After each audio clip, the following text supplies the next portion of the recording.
The following is a presentation of ESPN on ABC.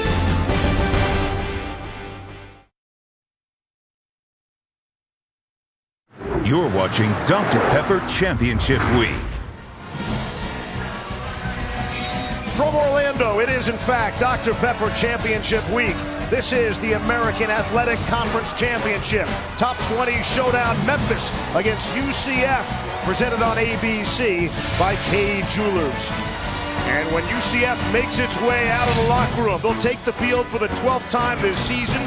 The first 11 resulting in victories. At stake for the Knights and Tigers, well, only a championship and a likely potential bid to the Peach Bowl. And the hometown Knights are on their way out. Nothing neutral site about this championship game. With that, we say good afternoon. Happy Championship Saturday. Along with Brian Greasy, I'm Steve Levy-Pitty, the scoreboard operator. There'll be a lot of points today. So much on the line, so many stories with both, but not to be swept under the carpet, the fact that a championship will be awarded today, Greasy. Yeah, both of these teams, especially UCF, would love to be in that Final Four conversation of the college football playoff. It doesn't look like that's going to happen this year, but championships matter in college football. We overlook that too much sometimes. Today is a huge game for these players. I'm interested to see how UCF responds after an emotional game a week ago against USF, maybe in the game of the year in college football. There might be some nerves when you put a championship trophy at the 50-yard line today. That was something special. Everyone raving about the most recent edition of the war on I-4. And I don't care, Group of Five, Power Five, the Jackson Five. These two teams are the top scoring teams in the whole country. Absolutely, and with UCF, it starts with speed. There has not been a defense that has contained this offense all year. Starts with McKenzie Milton. He's more of a point guard than he is a down the field thrower. You got to get the ball in the hands of his two playmakers, in my opinion. Traquan Smith, wide receiver, and then Adrian Killens. Might be the fastest player in all of college football. Expect some fireworks today. 2 months ago, Memphis was right here in Todd McShay. They only scored 13 points. Why should it be different today? First of all, Steve, they're healthier. Secondly, they've been rolling on offense since, scoring more than 50 points per game. Now, the big key, I think, is the quarterback-wide receiver tandem of Riley Ferguson and Anthony Miller. They have such a good rapport, these two. The last couple years, Miller's been the go-to guy. Ferguson doesn't have the biggest arm, but does a great job of getting the ball out on time. And I think a big deal today is they've got to get Miller the ball in space. Only 3 catches the last time these two teams played. But make no mistake, this is one of the most explosive tandems in the country. In fact, the last 2 years, no receiver-quarterback tandem has accounted for more touchdowns than Ferguson and Miller. That includes Oklahoma State's Mason Rudolph and James Washington. So they're going to have to be big today. Memphis's only loss all season coming right here to these Knights. All the talk this week around college football has been the coaching. Scott Frost, is he saying hello or is he saying goodbye? Potentially the final game for Scott Frost here in Orlando. Championship game when we come back.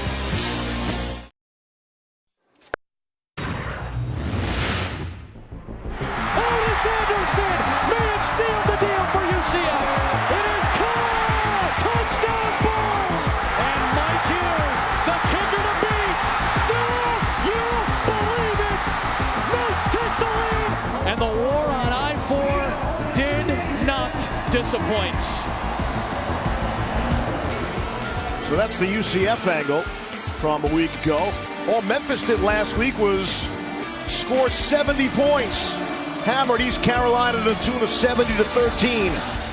Therefore, we have the top 2 scoring offenses in all of America. We expect points aplenty and a championship to be awarded today. Memphis has won the toss. There'll be no deferring today, Grease. Everybody wants the football in this game. Absolutely. Matthew Wright will kick it away. Darrell Henderson will look to return it. It was a short kick, and Henderson swung around, and he'll be dropped at the 17-yard line. And that's where the Tigers will take over. And their quarterback, Riley Ferguson. Ferguson leads the conference in passing yardage per game, second in the conference in passing efficiency. And he is the driver of this Tigers offense. 64 touchdowns he's been responsible for in the last 2 years for these Memphis Tigers. But, Steve, the first game earlier this year, he threw 3 interceptions against UCF. He has got to play better for Memphis to have a chance today. Again, only 8 interceptions all season, 3 of them coming right here in this stadium against the defense he's about to face. And on first down, handoff to Henderson. So he returns the kick, and he's able to run forward for 5. On the matchup today we're watching is the wide receiver Anthony Miller versus Mike Hughes, number 19, the cornerback. He held Miller to just 3 catches the last time these two teams met. Got to get a lot more production out of Miller if you're Memphis. Hughes is great in man-to-man press coverage. He's physical, and he pushed Miller around a little bit last time, so we'll keep an eye on that. Gain of 6 on first down. On second, Ferguson to throw off for Henderson. He's got the first down and plenty more. It's the Darrell Henderson show early. He's brought down by Trey Neal. They'll move the sticks to gain of 20. A great job by this Memphis offensive line on the slow screen. Dustin Woodard, the left guard, and Kaiser, the center, both get out, both get blocks. One on the corner and one on the linebacker, and that frees Henderson. First down and 10 approaching midfield. Quick throw.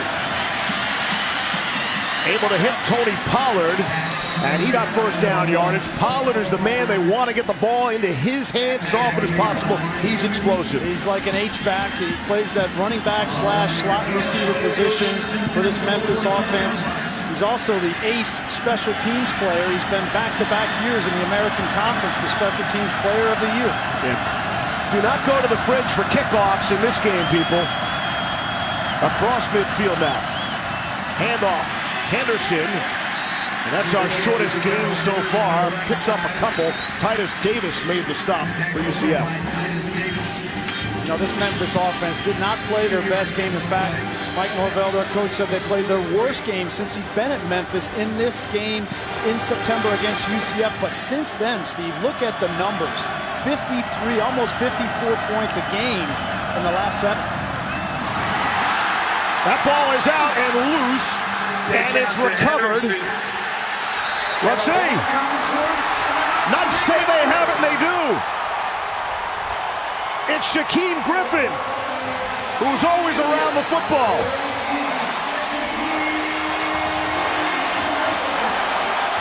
You got to make sure that this was, if it was forward, it would have been an incomplete pass. That looks like it was backward, which would be a fumble. Henderson trying to do his best to get on that ball. Look at the effort of Shaquem Griffin. He comes from all the way inside of his outside linebacker spot.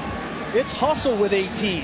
Everybody talks about the unbelievable story of him not having that left hand, and that's an unbelievable story, unbelievable effort from him that I see on film every week, and this is all effort. He gets in there and rips that ball away from Henderson. And it's worth repeating because people say, wait, what did Greasy just say? The kid with no left hand just recovered a fumble. And not the first time he has done that. And it leads to offense for UCF and Adrian Killens, the ball carrier. There is a flag down, our first marker, but what a start to this one 2 minutes in. Illegal shift, offense. Numbers 5 and 9 were both moving prior to the snap and never reset. 5-yard penalty, first down. Adam Savoie is our referee today. We see the first turnover game. Both of these teams in the top 7 in all of college football forcing turnovers, and UCF is the first one to strike with their 28th on the year. Plenty of time for Mackenzie Milton. Now running and throwing. And might have been really throwing that away. Mackenzie Miller, the outstanding sophomore quarterback from Hawaii. He's really the trigger man in this offense. You know, he met Scott Frost at the University of Oregon, went to a quarterback camp there, and Scott felt like he was the best quarterback in the whole camp and decided to come to UCF and follow Scott Frost, and he has not disappointed. 2nd and 15, Milton's going to run it. Make a couple people miss, and he's across midfield. And bring up a 3rd and short. Jannard Avery made the tackle. More matchups for Todd McShay. Yeah, I've got to watch the running back position. Adrian Killens, number 9. He's like a pint-sized Usain Bolt. I don't know if there's a faster running back in all of college football. So explosive, going up against Jannard Avery, who is moved around positions. He's going to play a big role. This whole Memphis defense, including Avery, have to do a great job of tackling in space, because if he breaks a tackle, Killens, he's gone. Sounds like Avery will be chasing him all up and down the field today. Here's 3rd down and 3.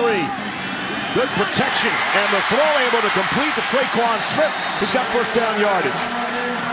One of the things I love about Scott Frost and his offense is he will tailor it to the skills that he has. And he has a quarterback that can scan the whole field, Steve. He's not just relegated to reading half the field. Going fast here. Milton out of the flat to Dredrick Snelson. He stays on his feet. Give you an extra effort there for the 1st down. Looks like championship effort right there. Absolutely. These two teams know exactly what is on the line here. Everybody this week has been talking about the coaches. Where are the coaches going to end up? But these players, make no mistake, you don't very often get a chance to play for a championship. Both of these teams for the first time in this championship game in the American, and they're playing with all kind of effort. Memphis is playing in its first ever championship game of any kind here today. And they've been playing football since 1912. Here's Milton. Found a soft spot in the defense. It's Snelson again. Snelson to the end zone. There's our first touchdown of the afternoon. 24 yards. Milton to Dredrick Snelson.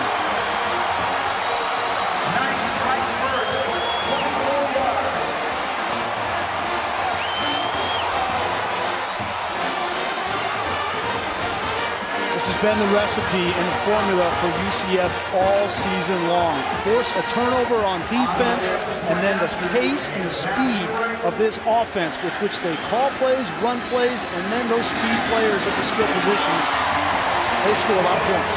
Get a lot of touchdowns, get a lot of extra points. There's Matthew Wright, puts it through. Tried to isolate Snelson one-on-one. He's going to go out. It's just a little double move. He comes back in the inside. Look at the anticipation from Mackenzie Milton, and Snelson with the effort finishes it. The Knights now #1 of the country in turnover margin, thanks to the latest one. 7-0 UCF.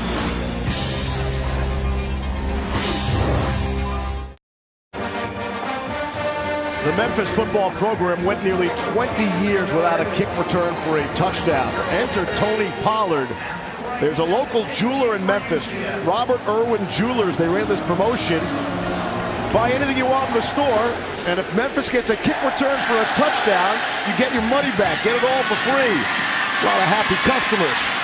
Unhappy special teams coordinators playing against them.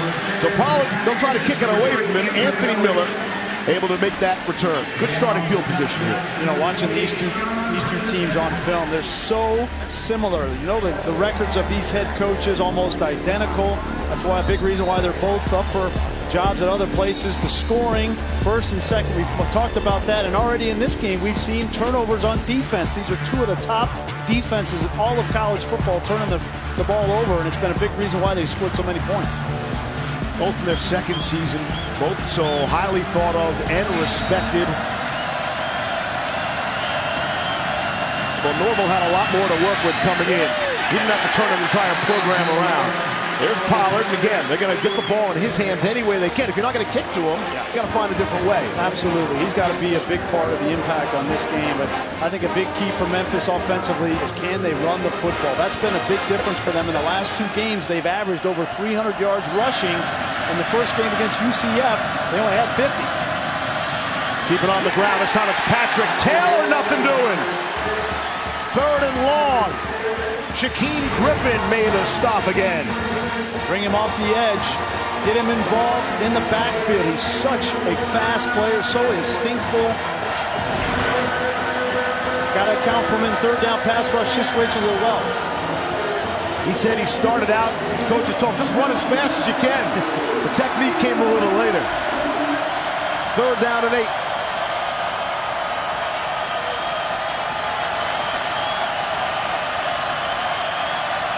Man-to-man coverage. I'd find Anthony Miller. Here's Ferguson. Checks it down to Taylor. Gets back to the line of scrimmage, but not much more. Excellent defense by the Knights and Shaquan Burkett. You know, we thought coming into this game it's just going to be a scoring fest. Who can score the most points? But we know college football is about defense as much as it is about offense, and this UCF defense has been completely overlooked. But in the last month of the season, they're playing excellent football. We mentioned taking the football away, but they're only giving up 22 points a game. It's outstanding. Here's the punt. Mike Hughes is back for it. He'll let it bounce. Hughes had the big 95-yard kick return a week ago with the final 90 seconds to win the game. Shaquem Griffin is a man of remarkable persistence, has never been deterred by the naysayers. He has had a lot of people in his life telling him that football is not the right avenue to pursue. All he ever wanted was a shot and an opportunity, and now he's taking full advantage of it. Never let anybody tell you what you can't do. Somebody say you can't walk, prove them wrong. Somebody tell you can't play football, prove them wrong. I mean, what a story, and who's to say this guy can't play in the NFL too? I think he's going to get drafted. I know Todd thinks he's going to get drafted, and outstanding young man, more than anything else. It was great talking with him yesterday. Got a great perspective on his role in this team. After the Spencer Smith 55-yard punt, it's Traquan Smith, and he has first down yardage. So they back up the Knights. There's no problem. Todd, what about the NFL? He's going to get drafted. I have no doubt about it. He's going to be a day 3 pick. Yes, there are minor concerns, but listen, what he's done and how instinctive he is in his ability to get after the quarterback, this guy's always around the football. Plus, he'll do a great job covering kicks in the NFL. Of course, his twin brother is already in the NFL with Seattle.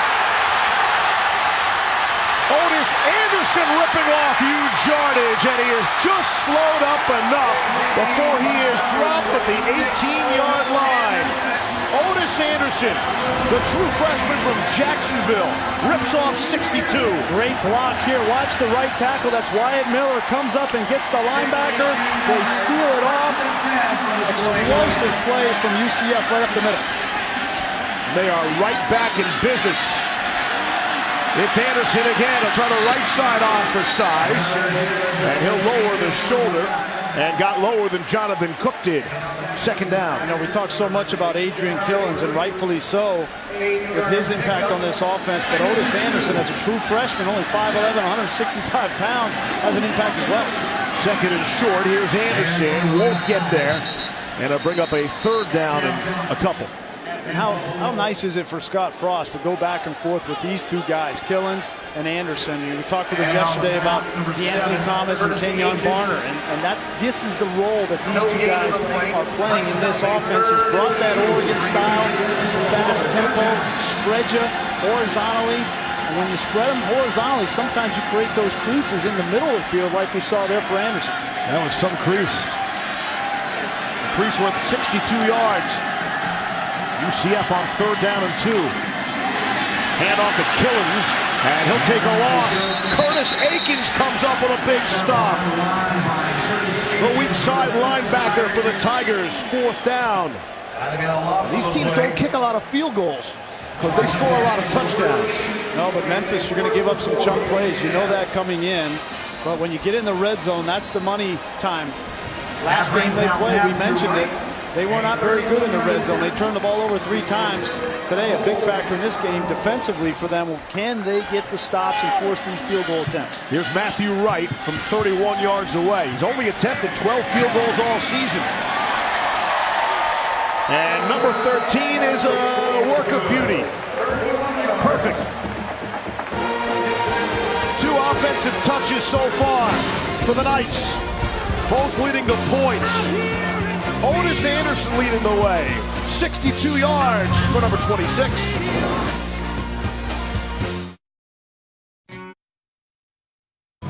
The 2017 American Athletic Conference Football Championship is brought to you by K Jewelers. Every kiss begins with K.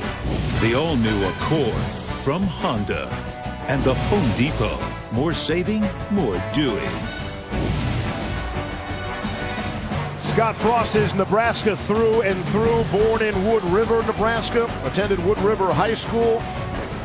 Chose Stanford right out of high school to be coached by Bill Walsh, but he returned home, helped lead the Huskers to a part of a national championship in 1997. And Nebraska's never too far from his mind, and that's something he has not been able to get away from ever since Nebraska made their coaching change. Anthony Miller, not Tony Pollard again. Up the sideline, out to the 25-yard line, and again, it's a never-ending topic and probably won't end until Scott Frost makes a decision one way or the other. On that opening, he said, quote, I'd be hurt if Nebraska wasn't interested in me. He doesn't have to be hurt because I'm pretty sure they are. Yeah. They're very, very interesting. And Scott Frost has a decision to make. Probably make tonight or tomorrow. I wonder if the outcome of this game will have any impact on the decision. I don't think so. I don't think so. I think certainly Scott Frost is an excellent football coach. I thought he was genuinely torn over this decision in talking to him yesterday. He can't go wrong, Darrell Henderson, but he did say that either way it will be upsetting. Whatever decision he makes, it would be great to be wherever he winds up, or whatever place he leaves behind and says no to, that'll be gut-wrenching. I think people are underestimating his interest in staying here in Orlando. He loves it here, and his coaching staff loves it here. His wife loves it here. I got the sense that he is genuinely torn about this decision, that he was contemplating staying at UCF, but when Mama calls, right, or when your former coach and Tom Osborne calls, and they clearly want you, and you want to come back and be part of the solution, that's a difficult decision, and he's struggling with that right now. I've never had a more real conversation with a coach on a Friday before a game. I've never seen a coach truly struggling with a decision like he was. And he can't go wrong. They're both excellent jobs, but there are trade-offs everywhere you look. It looks like you want to go Wildcat to Darrell Henderson. They're first. 30 seconds. Memphis will spend a timeout. What Scott Frost's son wants to do? He wants a name. Whatever his name is. He's been born 3 weeks. Doesn't have a name. We'll give you a couple of suggestions when we come back. Asked Scott Frost if last night would be a sleepless one for him. He said nope, he'll do what he does every night before a big game, memorize every play call. He talked about it pregame with Todd. I love UCF, and I love Nebraska, and those decisions are hard, but more than anything, I love these players and this team. It looks painful. It's wearing on him. It has to be. And during the biggest week of the season, a championship game he had to prepare for. Couldn't be any tougher for him. Unless it was Tennessee's situation. Here's Henderson out of the Wildcat, and he has first down yardage. That was a big third down for Memphis. They need to get something going on offense. The last thing they need to do is kick the ball back to this UCF offense. They need a sustained drive. They need to get that running game going and open up some lanes for Ferguson and Miller in the passing game. Got 2 tight ends in there now. Patrick Taylor is the setback. Taylor will try to carry it. He'll stumble forward for a couple. We talk so much about the UCF offense. Have to be impressed by the defense here. Well, the guys that have really gotten better are up front for UCF. The 3 down linemen, number 5, Jemias Pittman, Tristan Hill, and Tony Garrard, all of them over 300 pounds. Those are the guys that have to establish a line of scrimmage in this game. Second down and 8. Ball spotted at the 36. Taylor, the lone setback behind Riley Ferguson. And they'll give it to Taylor. Got a crease, got the first down, and plenty more. Here's Patrick Taylor trying to run away from people. He stopped at the 25 by Trey Neal after the big gain of 38. Great blocking up front by Trevin Tate, the left tackle, 72. You see he gets Garrard there. And then you get Anthony Miller with the block in the secondary, which frees up Taylor for a big one. 4 wide receivers in a diamond lineup at the bottom of your screen there. And Ferguson trying to scramble out of some trouble. Picks up a couple. UCF's playing a lot of man coverage. And if they play man coverage, you got to find Anthony Miller. But the problem is, as Todd mentioned right at the outset, one of the best corners in college football playing man-to-man is Mike Hughes. And Miller has not been able to get free so far in this game going up against Hughes.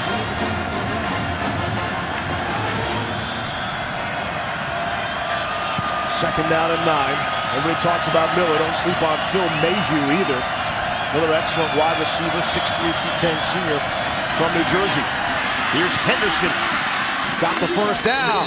And inside the 10-yard line.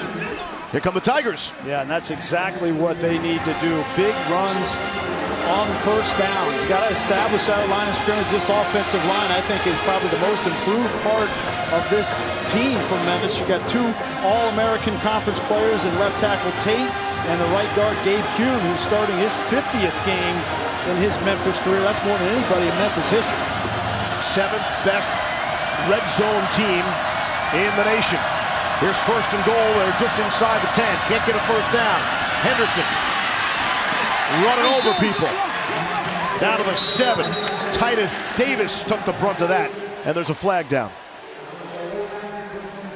There was some late tussling after the play. One of the offensive linemen and defensive linemen.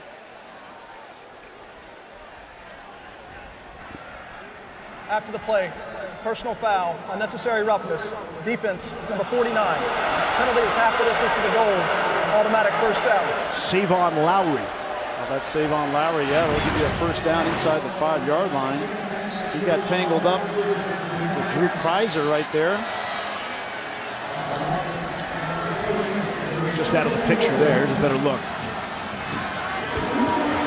Yeah, that's, you don't call that. Right, guys on top of you. You have every right to get them up off of you. Let these kids play. It's a championship game, a lot of emotion.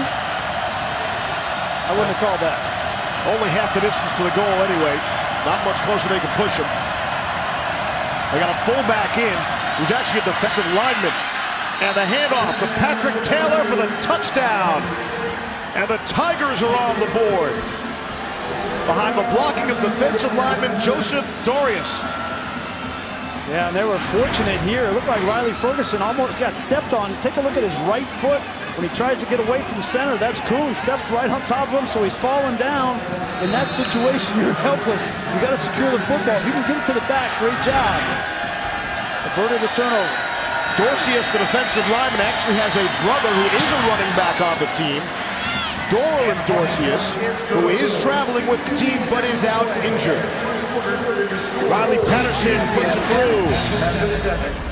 And the points start to pile up. Told you you're going to need to, warm up the vocal cords. You're going to make a lot of touchdown calls today.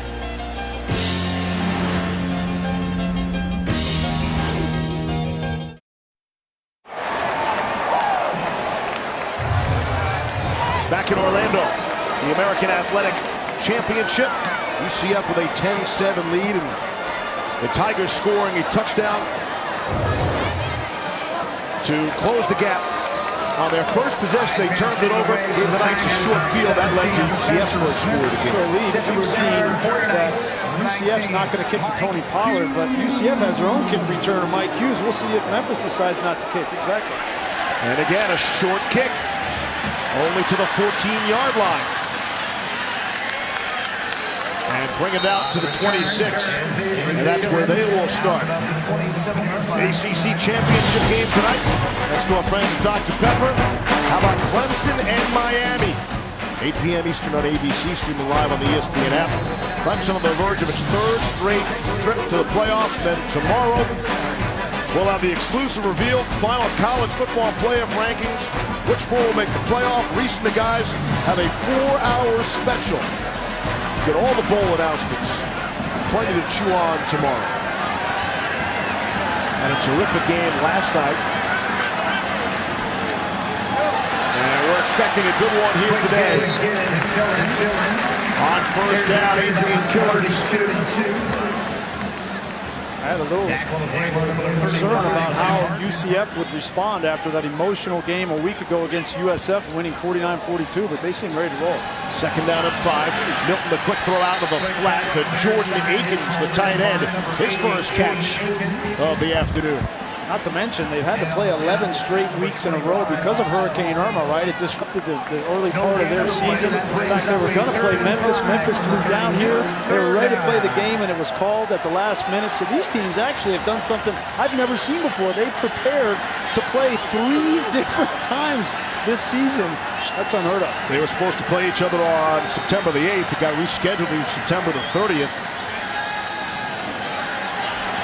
Here's Milton. Down the sideline. It's caught by Akins again. Took the contact, made the play. Jordan Akins, the former professional baseball player, the gain of 20. Akins doesn't get a whole lot of attention on this offense, but at 6'4", 262 pounds, he's a force in the run game, and he is definitely capable down the field. That's his 27th catch on the season with 3 touchdowns. Played in the Texas Rangers farm system. Here's Milton, lofting one. It's Akins again. And it might as well be a home run for Jordan Akins. Touchdown. UCF.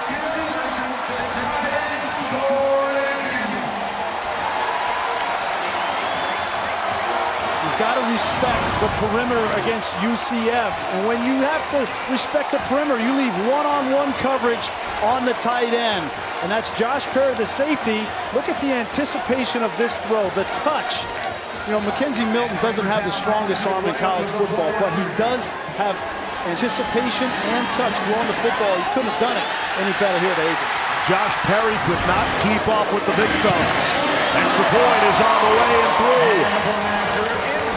48-yard scoring strike. 42 remaining in this first quarter. UCF 17, Memphis 7. 17-7 is the score. Still got 90 seconds left in this first quarter. You know, people ask me, right? They always ask me, how would this team stack up against some of the blue bloods in college football? And they can score on anybody. And it's been a long road back, right, from the George O'Leary days. 0-12. 0-12. There is no other team in college football history that's had this kind of a turnaround. And the conference is begging and, in essence, demanding for respect. Yeah. They want to be included with the big boys, and it's certainly understandable.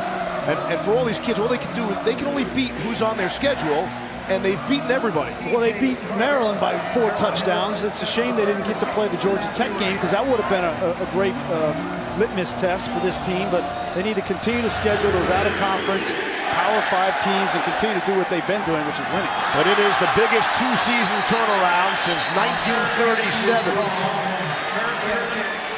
At the 11, and a first down and 10 for the Tigers. Imagine, you know, like guys like Shaquem Griffin, they were on that team, right? He's a fifth-year senior. And for them to go 0-12 and what that felt like, and nobody wanted to come to the games, and now he's on this team with Scott Frost, and they got it going, and the kind of effort that he gives on a daily basis. Shaquem Griffin is the kind of guy that you can build a program around. He's a big reason why they've made this turnaround. When you're stuck in 0-12, you're thinking you're never going to win a game, right? You're thinking, wow, how do we get around this? Starting from the 11-yard line, plenty of green in front of them. And it's Anthony Miller on the receiving end for the short game. This was a big win for UCF on that kickoff. Henderson called for a fair catch. Now he's inside the 15-yard line. I don't know why you would do that, but that's great. A great job by the kicking team for UCF. There's some excuse here. The sun was in his eyes. That might actually be the factor. You can see the sun is shining.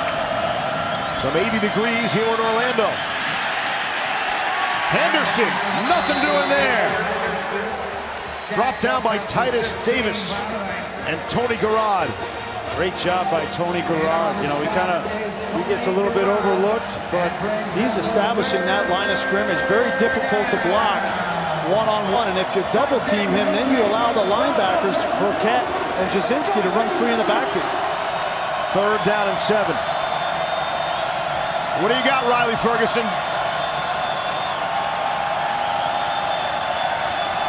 Final half minute, first quarter.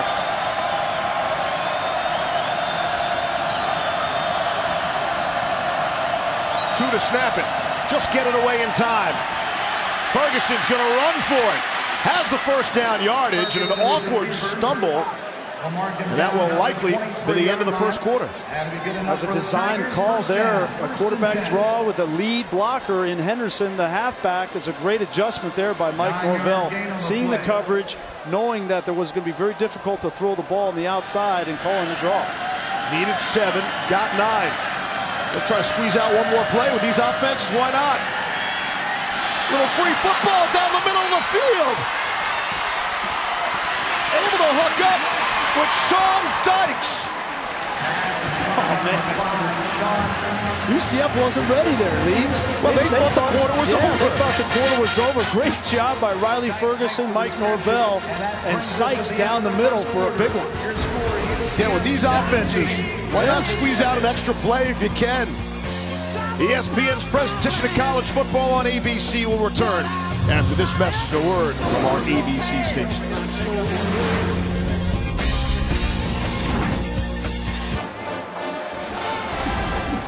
There's Richie Grant right here. Watch this backfield action. He's going to come up with this fake. I don't know why he's coming up. There's 1 second left in the half. He doesn't need to come up. Now he's beat because he came up too soon. Richie Grant was the guy that forced the fumble last week that won the game against USF, but he also, well, at this secondary, gave up 503 yards passing to Quentin Flowers. It's been a reoccurring problem the last 2 weeks. They need to get it fixed. Great field position now for Memphis. Inside the 15, here's Patrick Taylor. He'll just stumble forward for a yard on the play. That 63-yard gain to Sean Dykes. Dykes has the second best receiving average per catch, but they don't go to him a lot. They went to him, caught everyone by surprise for 63 yards with zeros on the clock at the end of the first quarter. A first quarter that scored exactly 400 yards of total offense. Here's Ferguson to throw. Got a man. It's Tony Pollard. And it's a touchdown. That's how we open up quarter number 2. Tony Pollard, you know, we talked about him in the return game and special teams, but he's such a factor in the passing game as well. He's going to come out, just give a little move to Titus Davis, the outside linebacker out here. Make him look like I'm going to the flat, and then I've cut it up. That's great awareness. That's savvy from a receiver that's played a lot of football at Memphis. Riley Patterson puts it through. Patterson, who has hit 50 extra points in a row, and it's a 17-14 game. 2 minutes, 5 seconds coming off the clock. Again, the big play, the throw to the tight end, Sam Dykes, with zeros on the clock. Well, and I love the creativity. These two teams, we know that the two highest scoring offenses in college football, and a lot of it is because of these two play callers. Mike Norvell, one of the best minds in college football on the offensive side, and Scott Frost, the same thing. Norvell, right, jamming in that last play with 1 second left, kind of caught him by surprise. Then creative ways to get Tony Pollard the football. Scott Frost does the same thing with Adrian Killens and Otis Anderson. They use all 5 eligibles on offense on just about every play, and it's really a lot of fun to watch. I asked Coach Norvell about that. I thought he was a little annoyed with my question about, hey, you know, you look at Pollard's numbers, only got 28 catches on the season. For your most explosive guy, don't you want to get the ball into his hands more? Definitely got a guy like Anthony Miller there too. I think he was bothered by the question, but always a good idea to get him the football. Adrian Killens on the return, and another short return. This is fascinating with the kicking game. Yeah. I mean, every kick is short, and every kick is to someone other than the main kick returner. Allstate is proud to be part of the team that comes together to do good by contributing to participating universities' general scholarship funds for each field goal and extra point kick. To date, Allstate has contributed millions in scholarship funds. For that, we thank them. Steve Levy, Brian Greasy, and Todd McShay on this championship Saturday from Orlando. 17-14, some 40 seconds into quarter number 2. Quite frankly, I thought we'd have more points by this point. Can't believe you're disappointed with 17-14 early in the game. The over-under on this game, for those interested in such. Offense, 5-yard penalty, first down. Delay a game is the call. They'll push him back 5 yards. It started out at the beginning of the week almost at 85 combined total points from the people in Manoa out in Las Vegas. And that would be the highest over-under total for any game in college football all season long. Wow.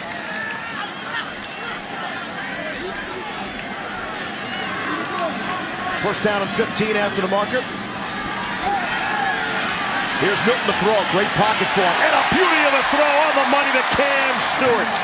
And just like that, out to the 45. Great job of getting that ball out on time. So far today, we've seen that he's just been ready to throw the ball. And what a unique release he's got there, Grease. Hey, it's effective. Doesn't matter what it looks like. Going quick. Pitch to Killens.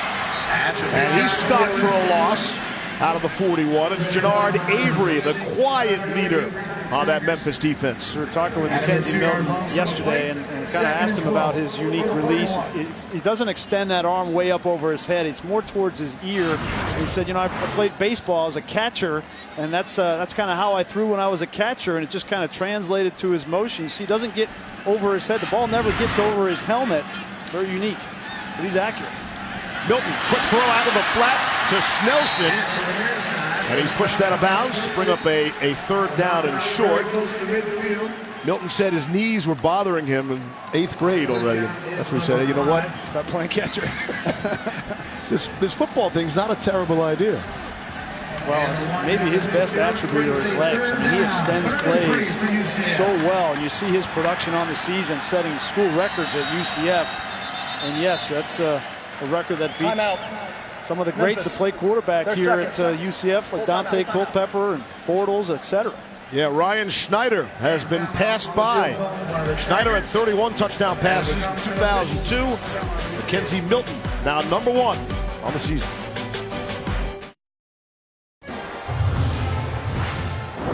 Back in Orlando, 17-14. Early on, second quarter, Taco Bell, proud partner of the college football playoff. Be on the lookout for Taco Bell student sections. Passionate fans like these all season long. And the stadium is filled up rather nicely here in Orlando. Some championship games, they play on a neutral site. Back-to-back great environments and fan base here. Last week against USF was a big game, and again today. They call this the bounce house. Here's Mackenzie Milton. Got a man down the sideline. It's perfect. It's Traquan Smith, and it's another touchdown for UCF.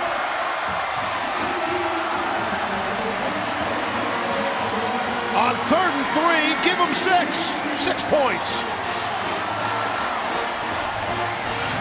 Well, you got Killens and Anderson and all kinds of people making plays, but don't forget about Traquan Smith. And great recognition by Mackenzie Milton, seeing man-to-man coverage. Great route from Smith, and the anticipation again. That's back-to-back touchdown throws from Milton. One to Akins and now to Smith, where the anticipation and the placement and accuracy was bar none perfect. Spreading the wealth right is good on the extra point. Mackenzie Milton now 10 for 11 for 211 yards and 3 touchdowns. In fact, we've had just 1 incomplete pass the entire game by both quarterbacks. He's been doing it all year, and it shouldn't be a surprise. He trails only Baker Mayfield in that efficiency of throwing the football. Here are the rankings as we go 8 through 14, and the Knights say, hey, what about us? We got a 0 in the right-hand column. We got a lot of 2-loss teams in front of us. And that obviously was from last night, right? And then 4-loss team. Washington jumped them as well. I think they should be way up here. There's no way Stanford and Washington should be ahead of UCF as an undefeated team, and they're not getting the respect that they rightfully deserve, and the playoff committee needs to make that right in the final rankings. There you go, looking for some of that respect, and they will have the opportunity, Reese. UCF goes on and wins this game. There's your perfect season. A likely spot in the Peach Bowl to take out one of the big boys in that game, and then get a whole lot of love from the country. Here's Darrell Henderson down the sideline, making people miss. Is he still in bounds? I think he is. There is a flag out at the 48-yard line. We'll check the marker, but what a return for Darrell Henderson. Yeah, he's done a great job. He's getting all these kick returns because they're not kicking it to Pollard. UCF might want to think about, they did it on the last time, he fair caught it. This time he makes the adjustment, gets a nice return up the sideline. I want to think about a squib kick rather than that blooper, right? Do something different. Henderson at a personal foul, blocking out of bounds. Receiving team, number 25. 15-yard penalty, first down. That'll hurt. Austin Hall flagged. Take a look.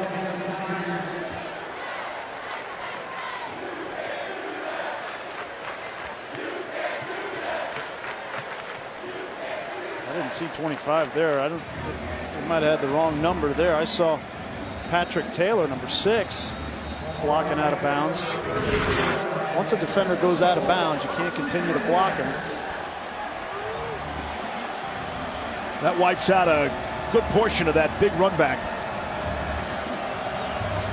Memphis, after struggling out of the gate, they have come on with touchdowns, consecutive touchdowns, their last 2 possessions, and they still find themselves trailing by 10. On the ground to Patrick Taylor. We say good afternoon to Cassidy Hubbard. Good afternoon. Good afternoon, Steve. Brian Todd, Conference USA Championship, North Texas, Florida Atlantic, Cameron Solomon, the reverse to John Franklin. They've since added another score and some field goals. They have 346 yards of offense in the second quarter. This game over on ESPN2. Steve? Cassie, thank you. Here's Taylor again. Out to midfield and has the first down. Been really impressed with Memphis offensively. They're not going to panic. They get down 10 points. This is the second time in this game. They went down 10-0, now 24-14. They're going to rely on this offensive line. They found a mixture Mike Norvell has that they like. Running the football, as we mentioned, over 300 yards on the ground each of the last 2 weeks. They know that they don't have to just throw it every snap to get back in this game.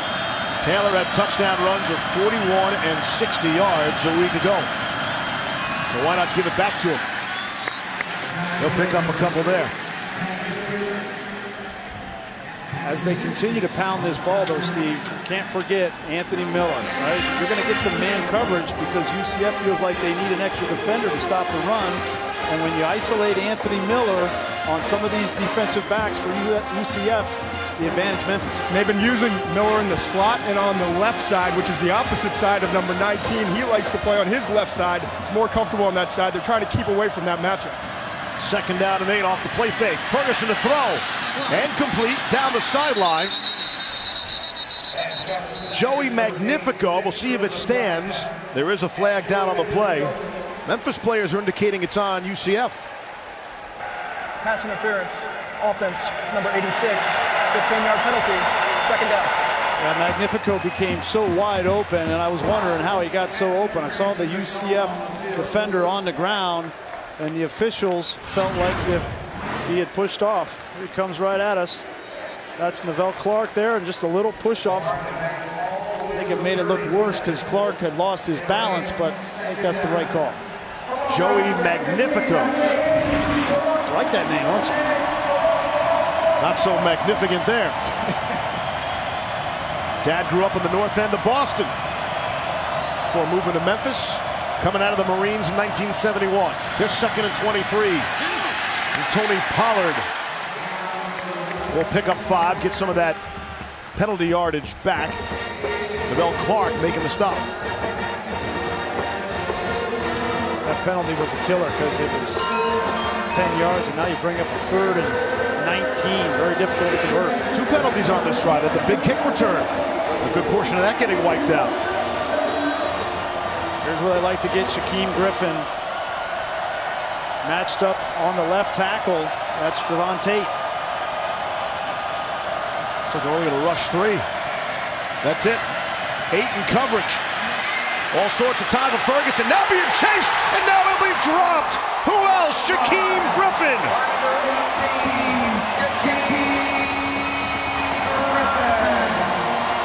This is all effort here. I watched Griffin come off the edge. He was hit and initially stopped, double team, kept fighting, and then the explosive burst to get to the quarterback. Some guys have it, some guys don't. That closing burst, Griffin's got it.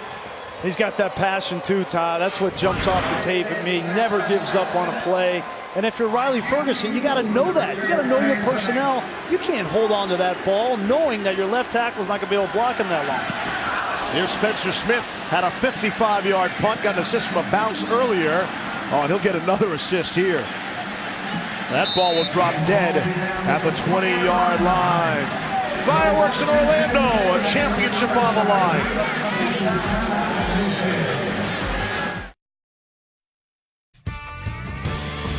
The 2017 American Athletic Conference Football Championship is brought to you by Pacific Life. Experience the power of Pacific. And Buick, proud partner of the NCAA. Shaquille Griffin, his twin, rooting for Shaquem here today.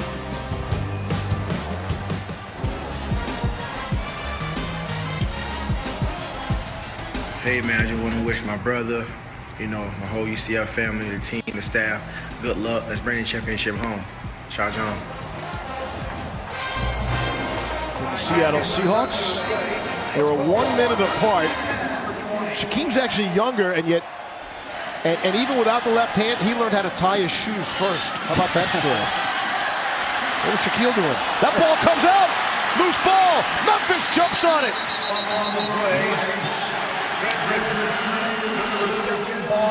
Dredrick Snelson had it, and then Jannard Avery recovered it.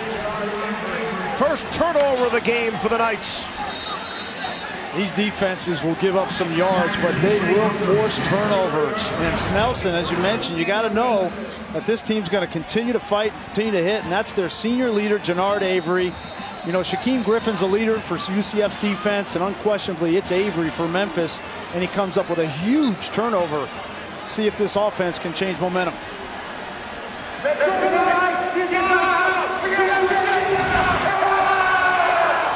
So the turnovers were all even.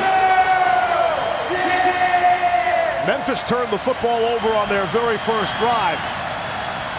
That led to a UCF touchdown. Boy, back-to-back delay of games. Offense, 5-yard penalty, first down. You got to know, Riley Ferguson's got to know after a turnover, right? You're on the sideline and everybody's got to find their helmet. They got to get out on the field. They got to get the play called. You got to know when a turnover happens, be aware of the play clock. That's like football 101. You lose 5 yards, especially when your 25th start. Tough way to start a drive after a quick change. Looking to do something special. Here's Darrell Henderson staying on his feet. Took a big hit right by the marker there from Shaquan Burkett. We talk about the delay of game. That's the play clock, and you really need to pull out. You see the whole picture of it. That's not an ideal spot. And Ferguson has now gotten delay of game staring at both end zones, so it's not just that one spot there. First thing you do when you come out as a quarterback in pregame warm-ups, you find the play clock, and you know exactly where it is. You always have to keep that in the back of your mind. Here's Henderson. Good first step. Puts his footstep in the ground and then takes off for the touchdown. Darrell Henderson exploding through, virtually untouched. And the Tigers benefit off the turnover. Wow.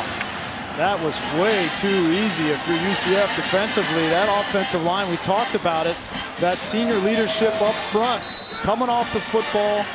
The momentum has certainly changed with a big turnover from Jannard Avery, and then this offensive line led by Gabe Kuhn, the right guard, handling him up front. Patterson blasts it through. And it's a field goal game with 8:52 to play in the half. 24-21. They had 4 guys coming back on the offensive line. Watch these guys reestablish the line of scrimmage. Kaiser, the center. Tate, the left tackle. You get 2 guys downfield blocking on the second level, and then Henderson with physical running. Ferguson tried to help him out there at the end, but Henderson came into this game, Steve. I had to check this and double check this. He averages over 9 yards a carry. That's unbelievable. Give him the ball. Wow. Give him the football. Trey Neal had the opportunity to make the tackle there and could not bring him down.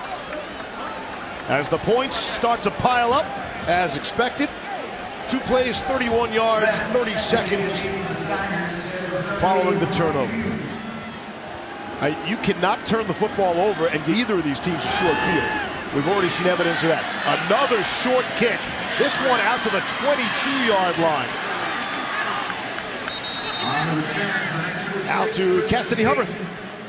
Thanks, Steve. AT&T Field Pass to AT&T Stadium in the Big 12 Championship, TCU, Oklahoma. First play from scrimmage for the Horned Frogs, and Kyle Hicks coughs it up. Caleb Kelly scoops and scores for the 18-yard TD. The Sooners are up 10-0 in the first. Steve, Brian, Todd, back to you guys.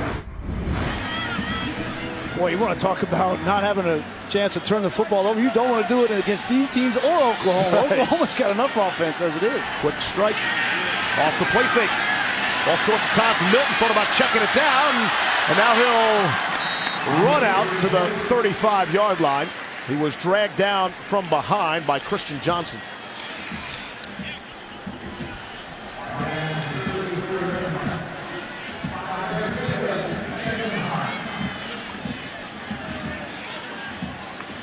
Second down and 5. Johnson was held without a tackle last week for the first time since the UCLA game.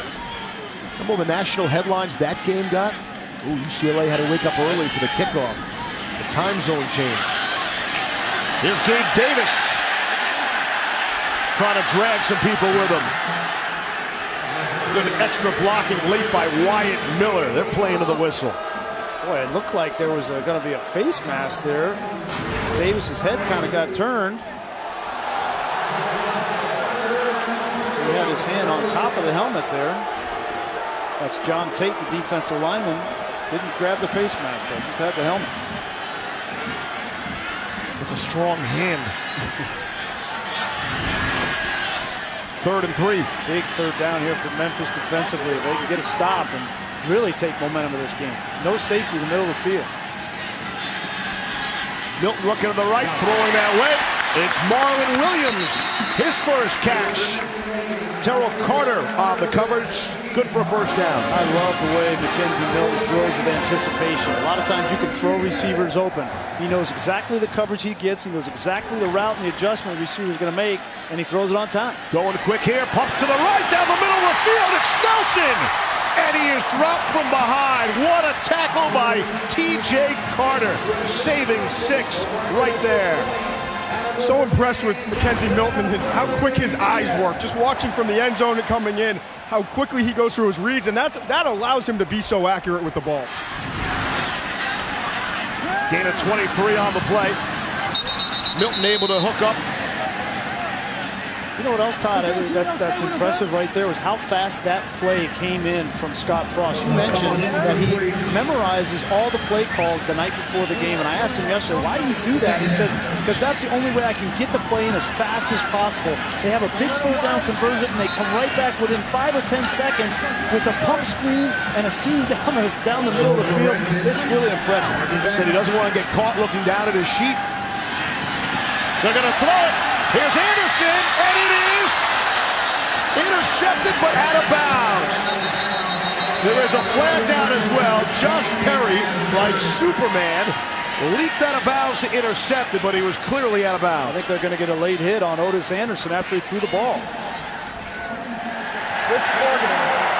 Defense, number 35. It's a half the distance to the goal.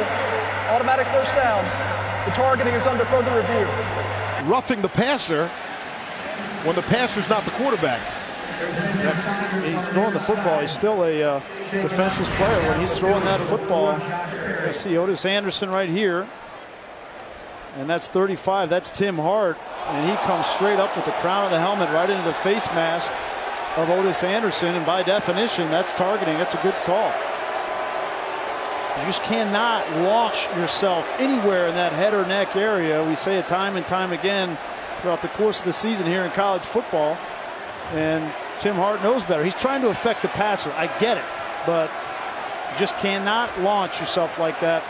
After review, the ruling on the field is confirmed. Number 35 is disqualified. And that's a big deal, Steve. That's a big deal. Tim Hart has really come on this season, a redshirt freshman, 6'1", 235 pounds, and his emergence allowed Jannard Avery to move from inside linebacker to outside linebacker and rush the quarterback. When they played earlier in this season, Avery was inside, and now Hart will be interested to see where Avery plays the rest of this game.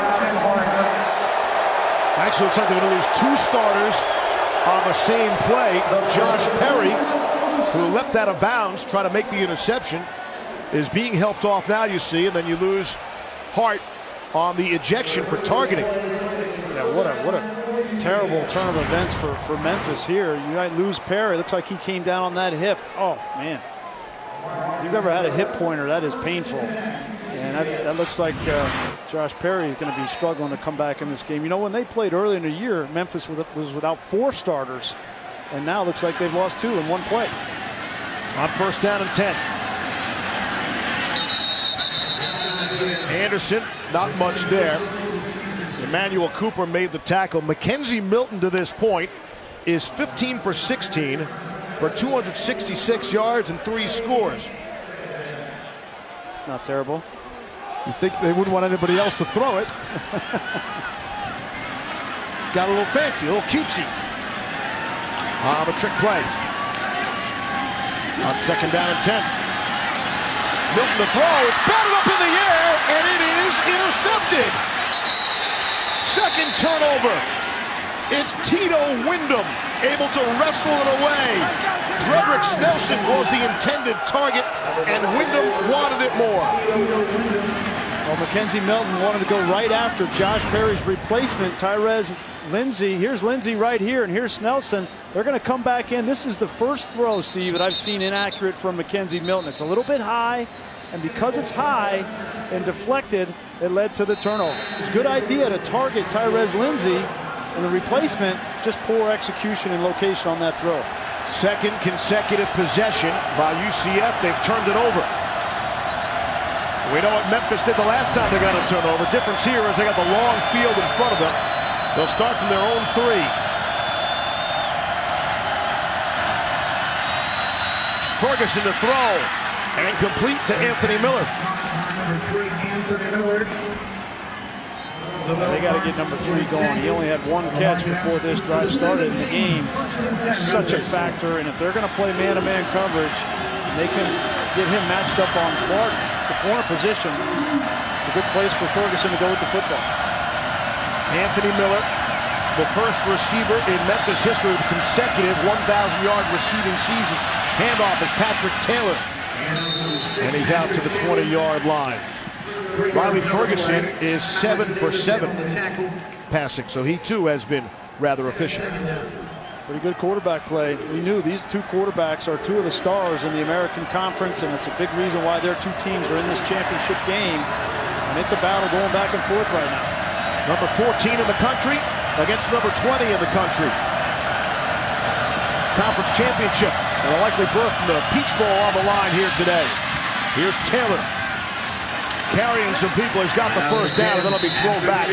So they mark the forward progress out to the 30-yard line. Kyle Gibson made the stop. Look at these 2 quarterbacks, and they have different styles.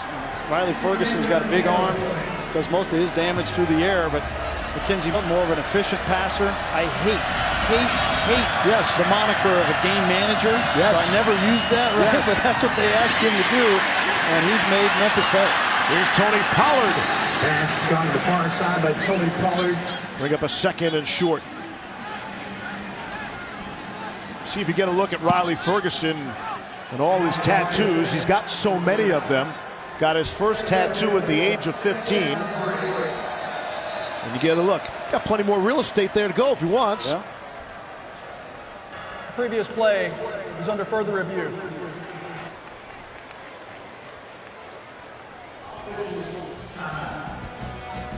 Four and a half to go here in the half. High scoring. More points on the way. You can be sure of that. It's V Week on ESPN as we continue Jim Valvano's fight against cancer. Don't ever give up. Don't ever give up. And keep donating. We urge you to the V Foundation. 24-21. UCF leading Memphis here in Orlando. Spectrum Stadium, built in 2007. Capacity about 44,000 people. Ferguson to throw. Down the field, wide open is Anthony Miller. Trying to beat 2 guys down the sideline and angles in for the touchdown. That's number 3, Anthony Miller. Anthony Miller wanted it all. 68 yards for the Tigers. 68-yard touchdown. We talked about running the football, get you man coverage in the secondary, and they get him matched up on Neville Clark. And look, a great move. It's the sluggo, the slant and go. Great feet, eyes, and awareness from Anthony Miller. He's so good in transition and knows how to finish.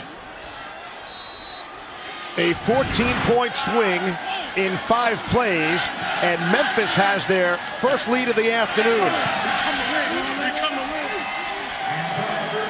And it's a 4-point lead. And you could hear the microphones down on the field, someone on the Memphis sideline saying, we came to win. Absolutely. These guys have come too far in this season. They have improved as the season has gone on. They got blown out 40-13 in the first matchup early in September, and they have confidence. They're scoring at a clip of 50-plus points a game in the last 7 games, and a lot of it has to do with the matchup. Riley Ferguson and Anthony Miller. These two guys are as good as it gets in college football. That was a drive that started at their own 3-yard line after consecutive turnovers. Todd mentioned this in the open. There is no tandem, quarterback and receiver, in college football in the last 2 years that have scored more touchdowns than those two guys right there. And it goes a long way back to the relationship that they built. You know, Anthony Miller was here with Paxton Lynch, right? And in comes a new guy, came from Tennessee, then went to Coffeyville Community College, didn't know if he was going to continue to play football, and they have struck up a relationship that's been one of the best in football the last 2 years. Another short kick. Tristan Payton, one of the upbacks, out to the 35. There are flags down. During the return, illegal block in the back, receiving team, number 80. 10-yard penalty, first down. We've had the shortest kickoffs I've ever seen in a football game. Here's Cassidy. Thanks, Steve. Let's go to the MAC title game. Akron and Toledo and Logan Woodside getting a lot of buzz to Deontay Johnson. The Rockets are up 21-0 this game over on ESPN. Steve, Brian, Todd, back to you. Championship Saturday rolls all over this great country of ours. Here in the American Conference.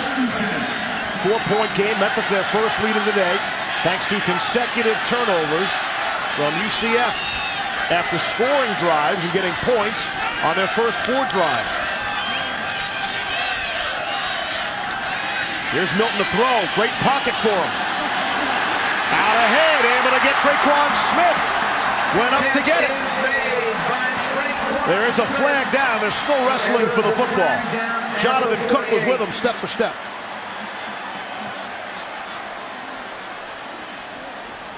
They haven't signaled who caught that football. They're going to give it to Traquan Smith, it looks like. Pass interference. Defense, number 14. Penalties declines. Result of the play is a first down.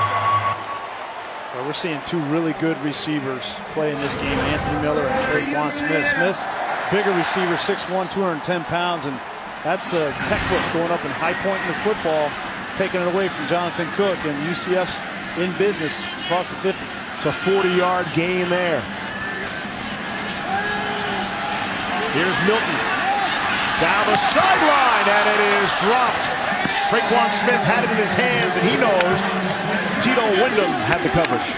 Are these some good throws or what? I mean, it's right there. I mean, look at that throw. You can't throw it any better than that.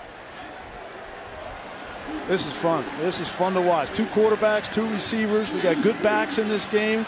It's no shock. These 2 teams are scoring at the clip they are. It's tough to play defense in this game. Throwing it around the yard on a Saturday afternoon. Awesome. On 2nd and 10. There's Milton going to take off. Every once in a while, just to keep the defense honest, little wrinkle there. Sharif White stopped him after he picked up 9. Sharif White. 9-yard pickup. Want Milton running the football? Yeah, you know, that's a part of this game. He's got 6 touchdowns on the year. He's closing in on 500 yards on the ground. When it's called for, maybe 5 or 6 called runs in a game, and then 4 or 5 I'm going to plan on him scrambling. That's all I want. Here's 3rd down and 1. Milton on the option. Dished it off to Anderson. When did the option act, though? The flag comes late. They're going to get a late hit on outside in the white on Anderson. You think that option game doesn't make Scott Frost proud? That looks like him. After the play, personal foul, unnecessary roughness, late hit out of bounds. Defense, number 24. After this is their goal, automatic first down. That's tough because it looked like Anderson stepped out before. This looks like Scott Frost here. The fake and then the late pitch is awesome. Reese, I mean, that's really late. That's really close to the line of scrimmage, I thought. I'm surprised they're not taking a look at that. Here's Milton. Again, great protection. Now it breaks down and he'll scramble. Mackenzie Milton. Time for a cup of coffee and a touchdown pass. No! Cam Stewart was banged out of bounds by T.J. Carter. I don't know. I think this is a great job by T.J. Carter. You said Stewart goes up in the air, and then Carter hits him and forces him out of bounds. There's Carter coming in, the first thing to hit. Wow, that's interesting. I didn't see the foot come down. got a hand. No, the hand never touches. Oh boy. That's simultaneous. 1 foot hitting out of bounds and 1 foot hitting inbounds. Wow, yeah, I definitely think they're going to take a look at that. Potential scoring play. Timeout. UCF. Their first. 30 seconds.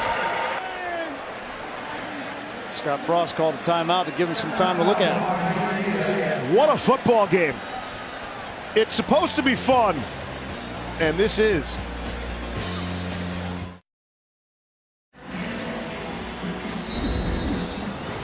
If I could take one last look at the potential catch by Stewart. Looks like his right foot comes down out of bounds just a fraction before the left foot comes down inbounds. See there, and there's still some air right there. It's a great look, guys. Yep. It's an awesome look there, and I think it was the right call. I don't know how these officials get these things right on the field, but I think that was the right call. Lost in all of that is Mackenzie Milton. I mean, extending that play. It's a great defensive play to knock the receiver out of bounds before he can come down with it. 2nd down and 10. Here's Otis Anderson. Trying to rip the ball out. 2 minutes, 35 seconds away from halftime. We ask you to stick around for the Capital One halftime report. Kevin Nagandi and his band of merry men keep you up to date everything going on with college football on and off the field. It's been an insane, silly season with what's going on with coaches and athletic directors. Galloway's not very merry. He's being liberal with that. There's 3rd and 8. And it is dropped. Cam Stewart, there is a flag. TJ Carter. Holding. Defense, number 2. Penalty is half the distance to the goal. Automatic first down. That's Carter, the true freshman. Wow, that's a 3rd down. They think they're going to get off the field. This battle right there, you see him with his arms locked around. That's a good call, and Carter is a very, very promising true freshman. In fact, he's the rookie of the year in the American Conference, a very confident player, but doesn't have the experience. You get that arm locked around a receiver, and that's an easy call for the official. So the best part of his game is ability to forget. See if they go back at him here on 1st and goal. Milton across his body and knocked away. Traquan Smith, the intended target. They went on the other side, the side where Tito Wyndham is playing. Wow, there's been some close, another accurate ball there. Great job by Tito Wyndham. Just at the last second, getting that left hand in, forcing the incompletion, brings up 2nd down. One local Orlando columnist wrote a story this week. He thinks Milton should be up for the Heisman, should be invited at least to New York. He's been outstanding here today. Certainly has the numbers. Over 750 yards of total offense and looking for more. That one is intercepted. It's Carter, and he'll run it out. The true freshman we just spoke about. Flag for a penalty. He responds with an interception in the end zone. That's number 2, TJ Carter. Boy, you got to give credit to this Memphis defense. They get a penalty on 3rd down, which extends the drive. Their backs against the wall. And this is the first time I've seen Mackenzie Milton. I don't know who he's throwing this to here. It looks like he's throwing it to the tight end Akins. Just threw it too far out in front of him. He had one like this last week against USF that kind of looked bad, and Carter makes him pay. So we should hold the Heisman talk then, and right now maybe. 3rd straight turnover by this Knights offense. The last 2 coming in the red zone, Reese. It's tight down there. You make a mistake and you miss a guy, you overthrow a guy, and it's not an incompletion, it's an interception because everybody is so tight. Under 2 to play in the half. Ferguson on the move. And he'll throw, and the short gain to Anthony Miller. I understand that Isaac Bruce is in the house. Has all the records, or once had all the records, receiving records at Memphis, currently owned by Anthony Miller. But Miller was very pleased to say, I have Isaac, or Mr. Isaac, he calls him. I have his cell phone number. He was very proud of that. From one great Memphis wide receiver to another. Greatest show on turf. Good shot of Isaac on the sideline. In the last couple games in a row. Middle of the field. It's open. It's Sean Dykes again. Had a 63-yard gain earlier in the game. Dykes rips off another big one. And the Tigers, following another turnover, are marching down the field.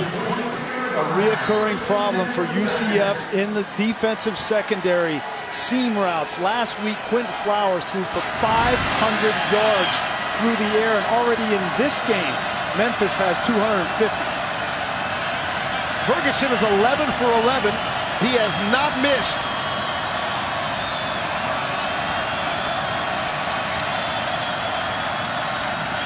Do I hear 12 for 12? Completion. And like bumper pool, Henderson takes the hit, able to stay on his feet momentarily, and the clock will wind. 61 seconds left now in the half.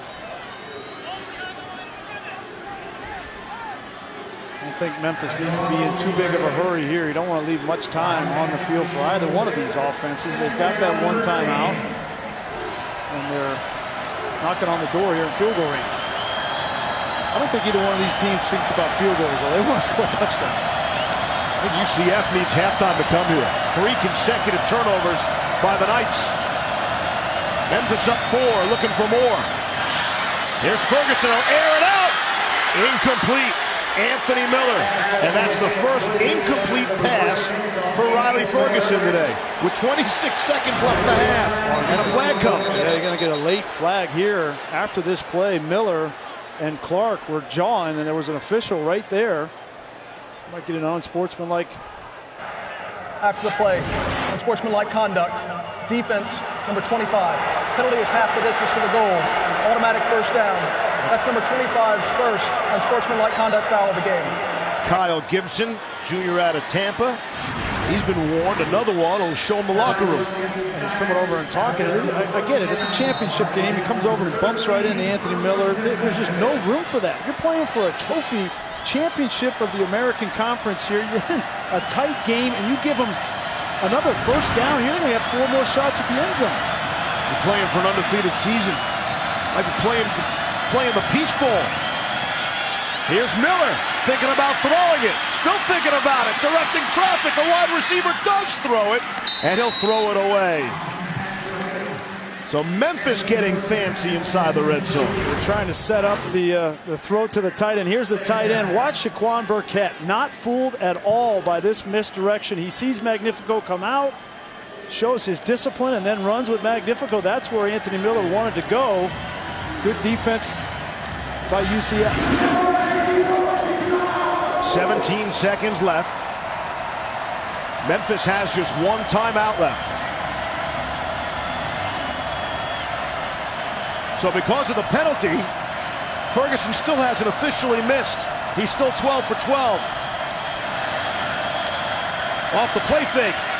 Looking for a perfect half. Riley Ferguson throws back of the end zone, off the hands of Sean Dykes. And Neville Clark, who's been targeted most of this game because of the fact that he's playing in there for backup Brandon Moore, had a chance to seal the deal here in the first half. Could have intercepted that pass, went right through his hands.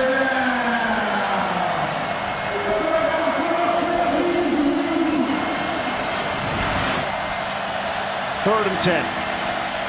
10 seconds left. 1 timeout left for Memphis. Up 4, gotta think they'll take the 3 in their back pocket, but they want 7. You better hurry up. 3 to snap it. On the ground, it's Patrick Taylor to the 9. And they'll spend the timeout there. 4th down upcoming. Timeout, Memphis, their 3rd and final. 30 seconds. That's going to bring out Riley Patterson. This won't be from 52 yards, but playing at Houston, end of the half, Riley Patterson had to attempt a 52-yard field goal 4 times. Four times. Houston used 3 timeouts in a row to ice the kicker. He hit the first 2, Grease. His leg must have been so tired. 4 consecutive 52-yard field goal attempts with 1 second left. And in the end, it just disappeared. Sheer attrition, right? Wow. Attrition. You feel pretty good after the first 2 you get, right? They can't ice me. They try it a 3rd time, and in the end, it did pay off for Houston. course, Memphis, though, they won the game. Here's Patterson, not from 52, it's only 27. With 5 ticks left. True freshman kicker on the way. And he's muddy. And that's how the first half will come to an end. And what a half it is. 17 unanswered points by Memphis to take a 31-24 lead to the half. We'll send you to the studio, the Capital One halftime report, right after these messages. Come on back. You're watching Dr. Pepper Championship Week. For us.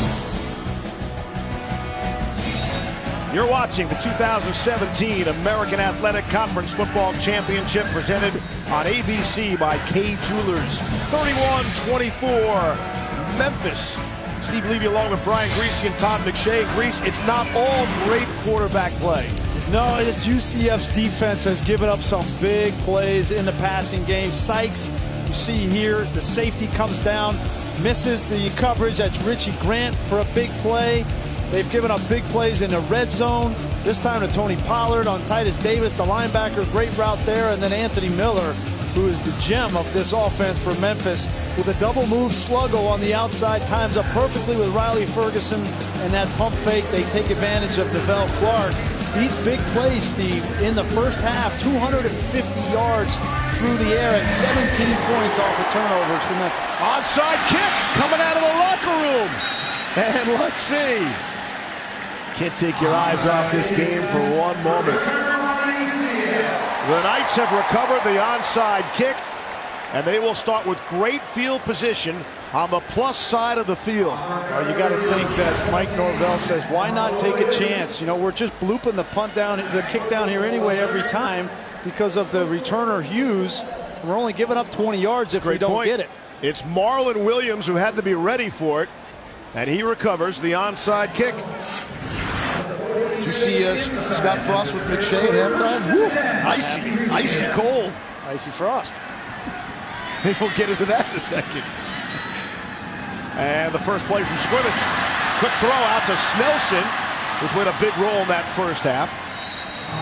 And he is, see, they give him the credit for the first down yardage. So we mentioned earlier Scott Frost and his lovely wife, they had a son recently, 3 weeks ago. 3 weeks old, and he still does not have a name. They can't decide on the name. So they're throwing names around, and lots of examples. We'll give you one after this play. Off the play fake. Milton to throw. Now he'll get out of there. And look to take some people on and won't get back to the line of scrimmage. Sharif White made sure of that. Well, one of the options was Isaiah Christian. Love it. Icy Frost. Right. They want the initials. They don't want penalties. I love when he asks you your opinion, like what you would name him. Like it's going to factor. No foul on the play. Second down. No flag on the play. One of the assistants talking to us said he recommended Jack. Jack Frost, right? You better be a really good athlete. But, you know, people wait a day or two. I've heard of 3 days, 4 days, 3 weeks. Oh, man. It's an important decision. Evidently. He's got a few of those coming up. 2nd and 11. On the ground at Killens. Staying on his feet. And he's very close to first down yardage. Bring up a 3rd down and 1. All the momentum in this game at the end of the first half was with Memphis. The 3 consecutive turnovers they got and 17 unanswered. And now a chance for UCF right out of the locker room. Quick throw out to Snelson. He's got the first down and he's looking for more. He's inside the 20-yard line. Tyrese Lindsey bumped him out. But now they're getting into that red zone area, Leaves, and this has been their bugaboo in this game. 2 interceptions from Mackenzie Milton inside the red zone. The game they played September 30th, you see the flip side happen. Memphis, 3 turnovers in the red zone. Big reason why they lost that game. First down and 10. On the ground at Killens. Maybe got half a yard on the play. Look at the 2nd down and 9. Jonathan Wilson made the tackle. Former wrestling state champion. We always talk about that, right? You love the fact that, you know, what are the keys to games? Turnovers in red zone. You make fun of it. Right. But it's playing out here right in front of us. Turnovers in red zone. We can get off the field on third down. There's Milton right up the middle. Plenty of green. And he's got a touchdown. Mackenzie Milton for the score. And we're an extra point away from a tie game. 16 yards. Right in your face.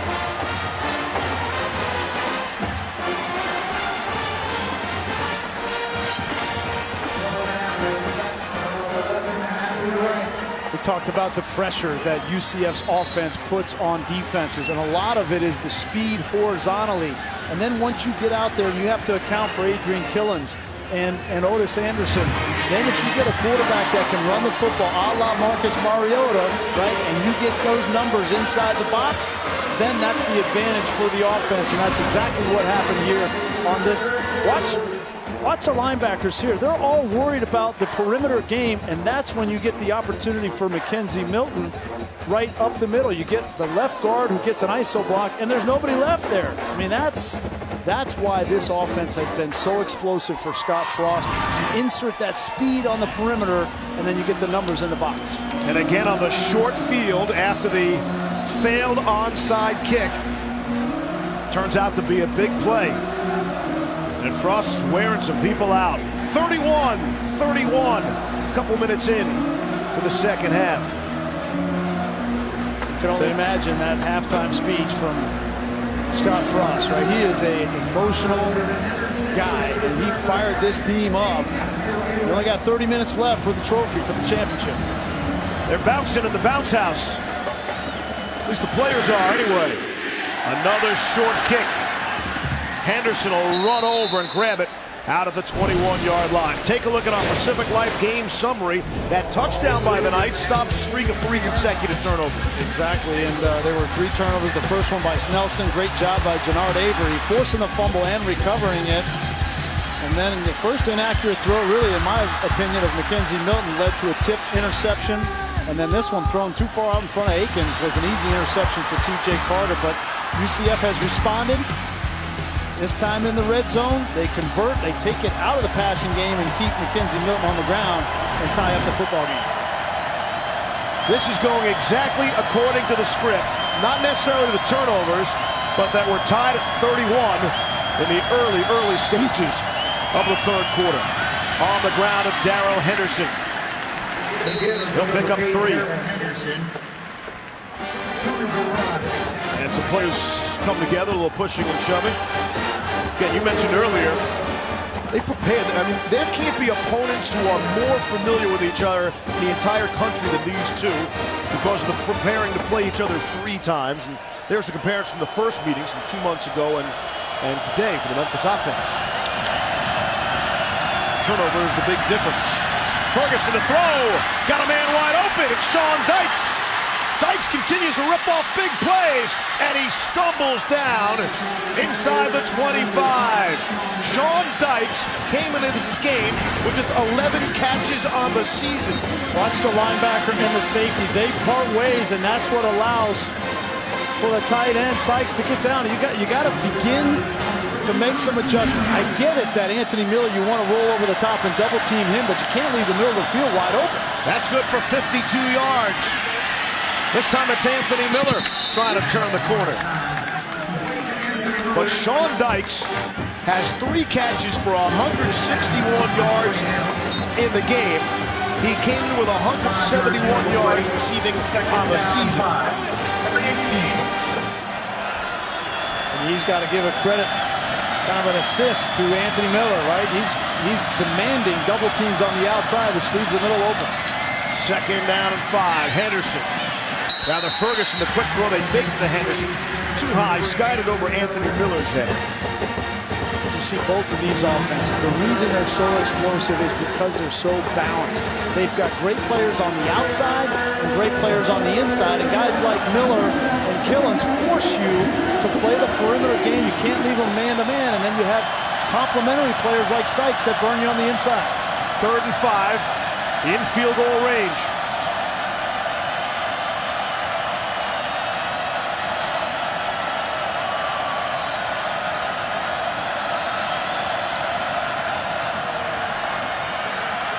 Ferguson, quick throw. And it's caught by Miller. Good job coming back to the quarterback to secure the football. This is just timing and thousands of reps in the offseason, in camp, in spring between Riley Ferguson and Anthony Miller. They used to chart and keep track of every catch that Anthony Miller would catch from Riley Ferguson in the offseason. They would post it in the training room just to show the rest of this team how much work they were putting in, and you could see it pay off on the field. Miller's over 100 yards receiving. Here's Henderson trying to turn the corner. He's still on his feet, still no whistle. And this will be interesting where they mark the forward progress and bring up a 3rd down and goal. One thing I noticed early on here in terms of adjustments defensively, a little bit less aggressive. Probably won't be the case here in the red zone, but backing off in coverage, giving more cushion, backing off 2 safeties in a couple of plays. I think they're a little concerned about how many big plays they gave up in that first half. It is 2nd and goal. Henderson is the single setback. 2 tight ends, Dykes and Magnifico. And they direct snap it to Henderson. He's going to flip it to Anthony Miller. He's going to throw, and it's incomplete. Looking to throw it back to the quarterback, Riley Ferguson. He had him open. If he threw the ball to the outside, Ferguson would have had the touchdown. Shaquan Burkett with the hustle. There's Burkett. He's not fooled over here. He comes back and he finds Riley Ferguson. If that ball was thrown to the outside, it could have been a touchdown. Anthony Miller doesn't throw many footballs, though. Shaquan Burkett had the coverage there. Miller's 0 for 3 passing today. Marty Aronoff says. Ferguson will check it down to Henderson, and it's incomplete. Incomplete. Brings up a 4th and goal. Miller has actually misfired on more throws than Ferguson has today. Did not expect to hear that or see that today. 4th down and goal. Great stop by UCF defensively to force a field goal attempt here. And you got to think that as this game goes on into the second half, that a win for these defenses is just getting to force a field goal rather than giving up touchdowns. Here's Riley Patterson from 22 yards away. On the way, and he splits the upright from the right hash. 10:21 to go. You're right, just giving up 3 feels like a win. You're watching, presented by K. Jewelers.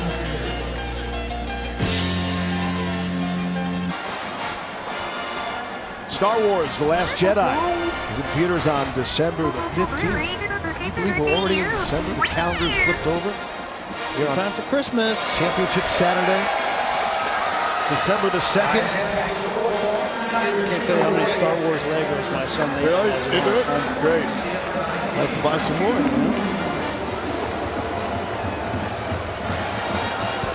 I can't surprise him with Christmas presents anymore. Like they're really watching Greece. Again, another short kick. And that leads to good field position out to the 35. Here's Cassidy. Thanks, Steve. Back to the Big 12 title game. Oklahoma up 17-14 till Baker Mayfield finds Mark Andrews. Second time those two have linked up in the first half. It's now 24-14, about seconds to go in the second. Back to you guys. It'll be a good game. That TCU defense held them for.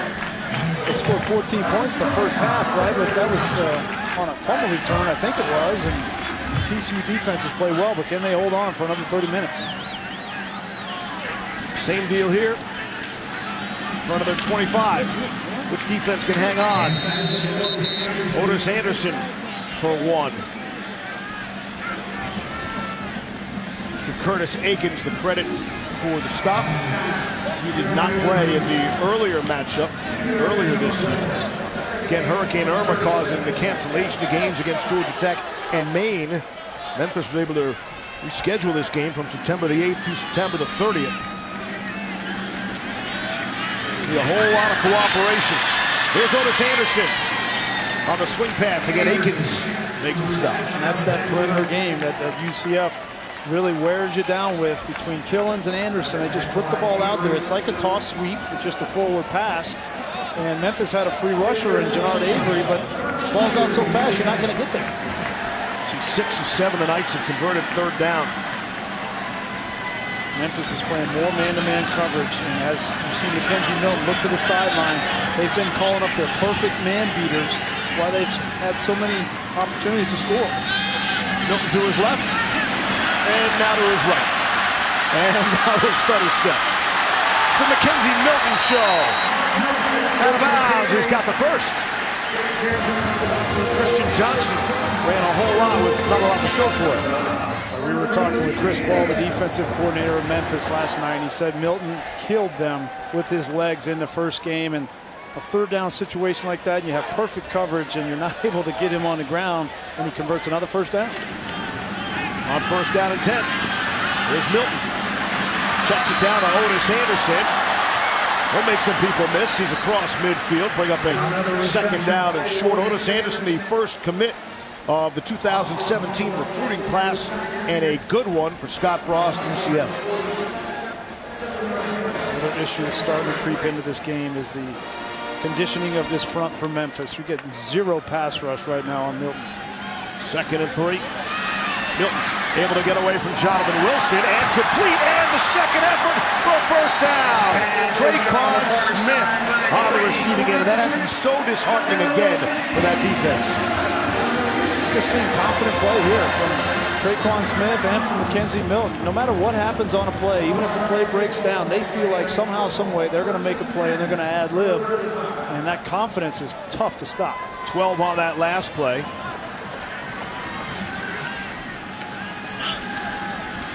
Milton in some trouble. And almost got away, and then he is brought down. O'Brien Goodson.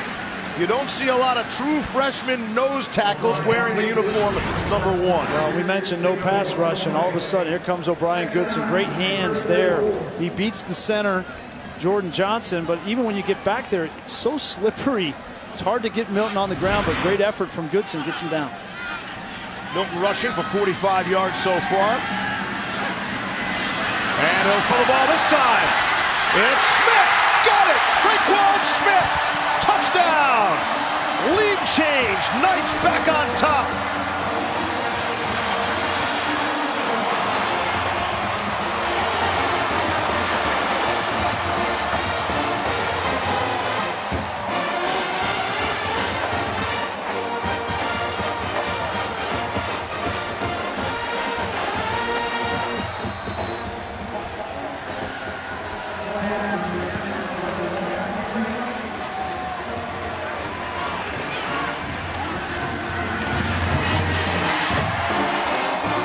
Mackenzie Milton, one of the best things he's done in this game, in my opinion, is identify matchups. He got his best player on a backup safety in Carlito Gonzalez, who is a true freshman on the outside, and there was no chance for Gonzalez to break up that touchdown pass.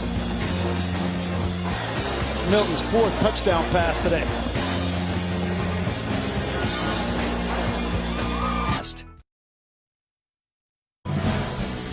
The 2017 American Athletic Conference Football Championship is brought to you by Ford, going further so you can. And Goodyear, hard-working tires that deliver blimp-worthy performance. How great the city of Memphis getting behind their football Tigers, showing love to the university. So the Memphis Botanical Garden, the Big River Crossing, lit in Memphis blue. Graceland got into the act last night, lit in blue, and the mayor had a Liberty Bowl watch party. They're going on right now. We want to say hello to everyone watching in the Liberty Bowl. Of course, Memphis had their first ever undefeated season in the Liberty Bowl this year. Perfect at home again. Their only one loss coming in Orlando. We got a deep kick to the end zone. They're going to give it to Tony Pollard. It's Pollard still on his feet. Out to the 33, and they might not try that again. Matthew Wright, the kicker, made the tackle. Time for our Aflac trivia question. Here's the legend, Marty Aronoff. 4 teams are tied for the best single-season turnaround in history. Can you name them? And my clue is there's a 73-year difference between when the first team accomplished this and the last team. Oh, since Marty started reading these things, they've gotten harder. Yes. I don't know. That's good, Marty. I said to Marty, I said, you're supposed to have a shot. Am I going to get this one? He said, well, I didn't know the answer. Well, then there's no chance. We'll get you the answer shortly. On 1st and 10, play fake. Ferguson to throw. And zipped it in there to Anthony Miller. And let's get the answer. Here's Marty. Our misery. And the answer to the trivia question is Stanford in 1940, Hawaii 1999, Miami of Ohio, which is the cradle of coaches, 2010, and Auburn 2013. The Aflac trivia question and answer. Come on, Marty. Marty Aronoff. I didn't get any of those. The best single-season turnaround in history. It applies here because UCF has the biggest two-season turnaround, I would say. Amazing. 0-12 2 seasons ago. 6-7 last year, and trying to be perfect this year. With a 4-point lead, 6 to play here in the third quarter.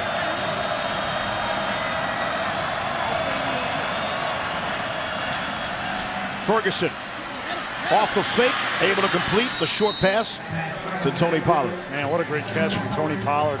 When you see his versatility, right? They kick the ball to him on kickoffs, he hurts you. When he comes out of the backfield, he hurts you. Lines up in the slot, he hurts you. He's a great blocker. He's a great coverage unit player. Some of his coaches say that's the thing that gets missed more than anything is how good he is on the coverage units, tackling in special teams. Just a great all-around football player. He's got to work on his passing game. He's got a touchdown reception in 5 straight games, including here today. Look at all the time for Ferguson. Loads it up and throws. And out of the end zone. Miller, the intended target. Double coverage. That's a good idea. Pollard even blocking there. He's able to get Griffin and slow him down to give Ferguson some time. It didn't pay off, but this guy does it all, man. It's really impressive. Nice adjustments here, Todd, I think, by UCF defensively with their safeties. They're playing a little bit more quarters, and they're not double covering Anthony Miller, but they're squatting on these seam routes, and there's nowhere for Riley Ferguson to go on that throw. Ferguson wanted to throw it, instead he's dumped. Sacked by Joey Connors. We haven't seen many negative yardage plays for either one of these offenses, but this time Connors, as you mentioned, just comes inside. That's poor technique by the right tackle, and that's an easy sack for Connors. Connors had just 1 sack on the season coming in. It came against Temple. That's a sack in a big spot. How about 3rd and 16? From just across midfield.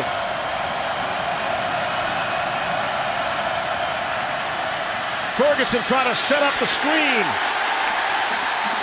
Back to the line of scrimmage was Taylor. 4th down. We haven't seen a whole lot of punting. We'll see one here. This half could not have started any better for UCF. They come out in the first drive. They get a short field on the fake onside, and they score a touchdown. They go up in this game, and now their defense starting to make some adjustments at half. Coming out, getting after the quarterback, and covering down in the secondary, and they get a big stop. Here's Spencer Smith. He already has punts of 55 and 52 yards. He's benefited greatly from a couple of rolls. Ball start. Offense, number 6. 5-yard penalty. 4th down. And he'll have, unfortunately, a little bit for him, a little more real estate to work with.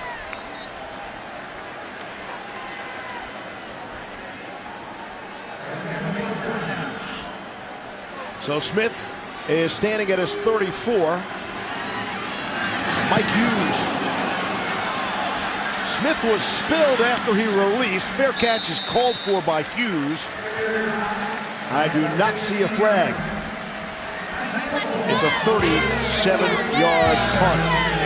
Been some great defense in a game with lots of offense. You're watching the 2017 American Athletic Conference Football Championship on ABC, presented by K Jewelers.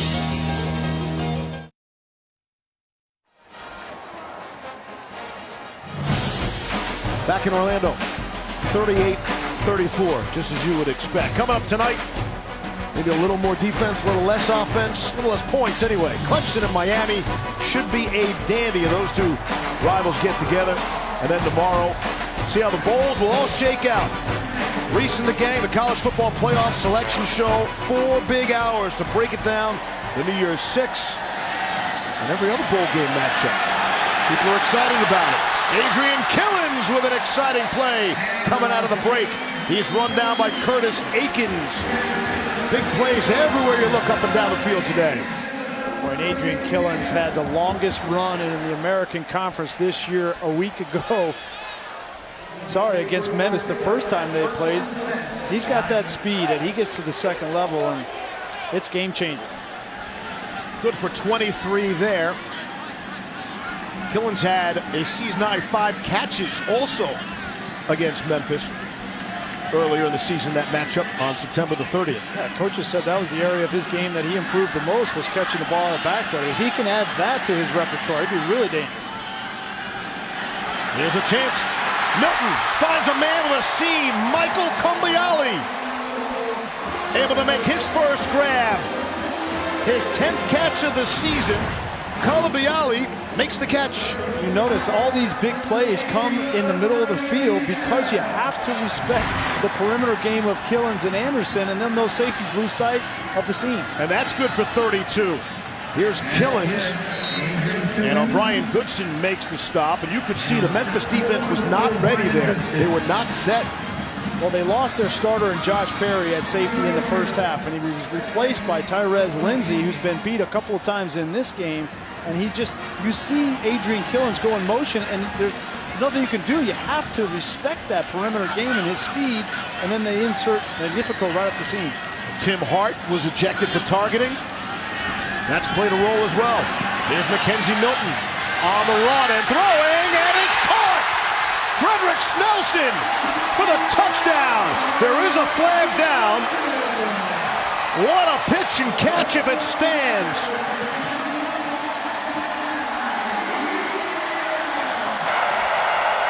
Interference. Defense number 24. Penalty is declined. Result of the play. It's a touchdown. Yeah, it's declined. UCF up 10. 5th touchdown pass of the afternoon for Mackenzie Milton. So following 3 consecutive turnovers by UCF, the Knights have come back with 3 consecutive touchdowns. Extra point on the way, and it's perfect. How about 45 to 34? Why wouldn't it be? UCF got away with one here. I think the left tackle, Aaron Evans, could have easily been called with a hold. There he is up here on the screen. Tackles a defender. Nonetheless, Mackenzie Milton extends the play again. This time it's Snelson. It's been Traquan Smith early in this game, and UCF is opening up a can right now.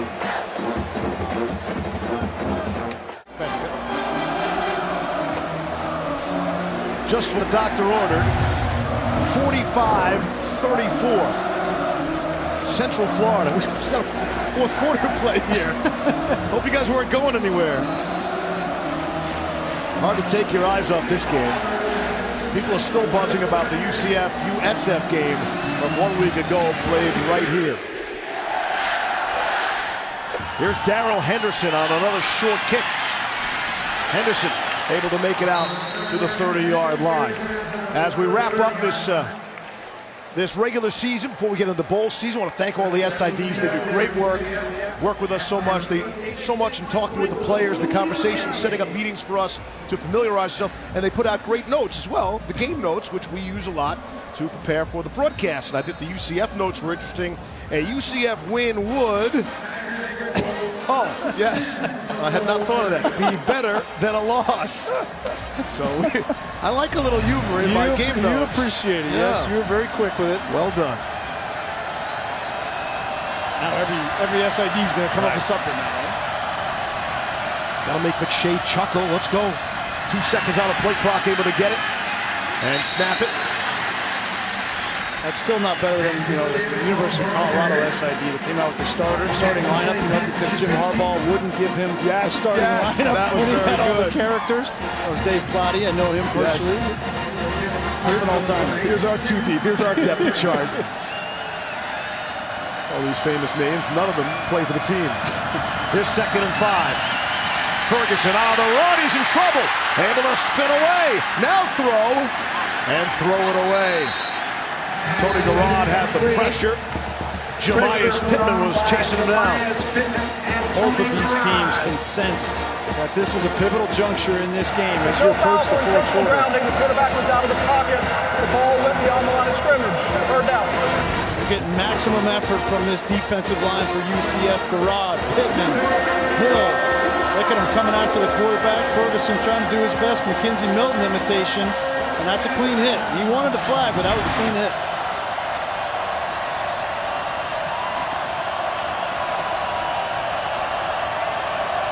Third and 5. Tigers down 11, trying to stay on the field. 2 to snap it. Ferguson throws, tried to drill it in there and did. Tony Pollard, tight window indeed. Great job by Pollard. Just continues to make plays for his team. It's not always the flashy plays. That's a clutch play. So valuable to this offense. Moves the sticks. 90 ticks left in the third. Ferguson going to keep it and slips down at the 45-yard line. We are over 1,100 yards of offense. It is the most combined yards through 3 quarters in FBS play this season. And that should come as no surprise. The 2 top scoring teams in the country. Remember that game last year, Oklahoma and Texas Tech? We might be challenging that game here after this fourth quarter. Tough day to be a defensive coordinator. Might have to come up with 1 stop. 1 stop might win this game. DeMonte Coxie, his first reception of the afternoon.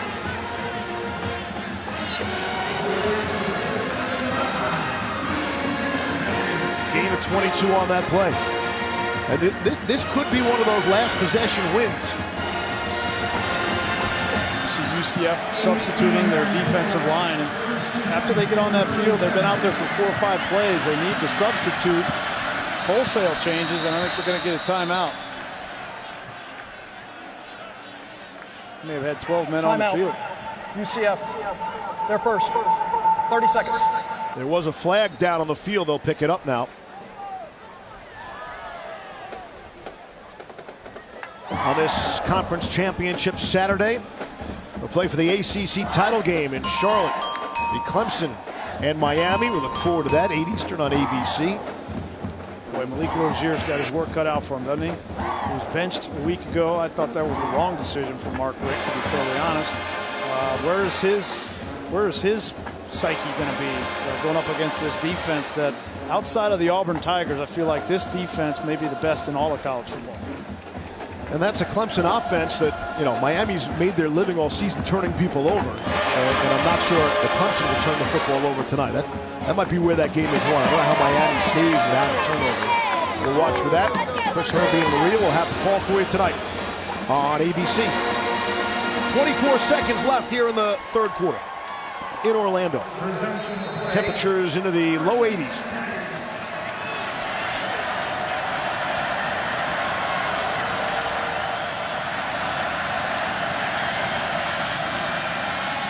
Ferguson to throw to Anthony Miller, making some people miss, and then tiptoeing down the sideline. Boy, you come up and press Anthony Miller, and he beats you on a slant and go for a touchdown. Then you tell your corner, play off of him, let him catch the underneath stuff, and then he makes you miss. You can't get him on the ground. That's his 8th catch of the day. You see his average. I mean, this is one of the best players in all of college football. It's a crime that Anthony Miller wasn't a finalist for the Biletnikoff Award. He took that personally, too. 2 seconds. 1, see if they get another playoff. And no, not that time. Did not. That's the end of the third quarter. That marks the end of the third quarter. How about 45-34? with 15 more minutes left to play. ESPN's presentation of college football on ABC will return after this message and a word from our ABC stations.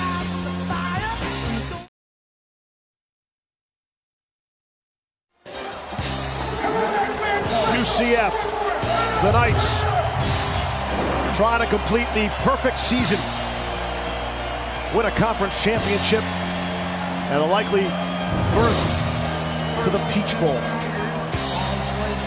The turnaround is remarkable under Scott Frost, who many wonder, is he coaching his final game at UCF here today? And if so, his final fourth quarter. Here's Riley Ferguson, comes out throwing, down to Henderson. He'll get back to the line of scrimmage. He might be coaching his final game at UCF, and the same might be said for Mike Norvell. He coached at the Memphis Tigers. Excellent two-year run here with the Tigers. 10-1 this year. They have improved immensely, and it's been a lot of people thinking that he might be up for one of these jobs. The Arkansas job is open. Tennessee in his home state, potentially. Really? Tennessee job's open? I hadn't heard. Still. Second and 13. Here's Ferguson taking a shot up top, and it is knocked away. Anthony Miller had it, and then he didn't. Trey Neal is talking the whole way along with the Bill Clock. Neal does a great job there of reading the quarterback's eyes and getting over in time. Then when he gets there, locating the ball and timing his jump. He got there at the perfect time, no interference, knocked that ball loose. Big time opportunity here. Let's see what UCF does. Do they bring pressure on 3rd and long? Try to get after Riley Ferguson. They lost 3 on 1st down. Here's 3rd and 13. They're rushing 4. And they're going to get to Ferguson.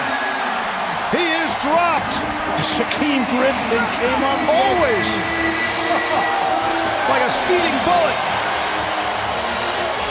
He just continues to amaze. One hand or not, take a look at this spin move. They said that he didn't start to learn pass rush moves until this season. You know, he was a backup safety under George O'Leary, buried on the depth chart. A year ago, he started to make an impact on this defense. This year, he's really realized his true potential as a pass rusher. Loss of 8, Griffin's second sack today. Here's a 46-yard field goal attempt for Riley Patterson. On the way, and it is no good. Patterson, whose career long is 42, misses. And the score remains 45-34. This vaunted Tigers offense still manages 3 points here in the second half. Back-to-back stops in the red zone for UCF defensively, and what a leader, what a career for Shaquem Griffin. He's the unquestioned emotional leader of this team and this defense, and these fans love him, enjoying their last 30 minutes with him here in the second half of his last game at home. And they have a good time here, man. They do. Here's Otis Anderson now, taking over for UCF.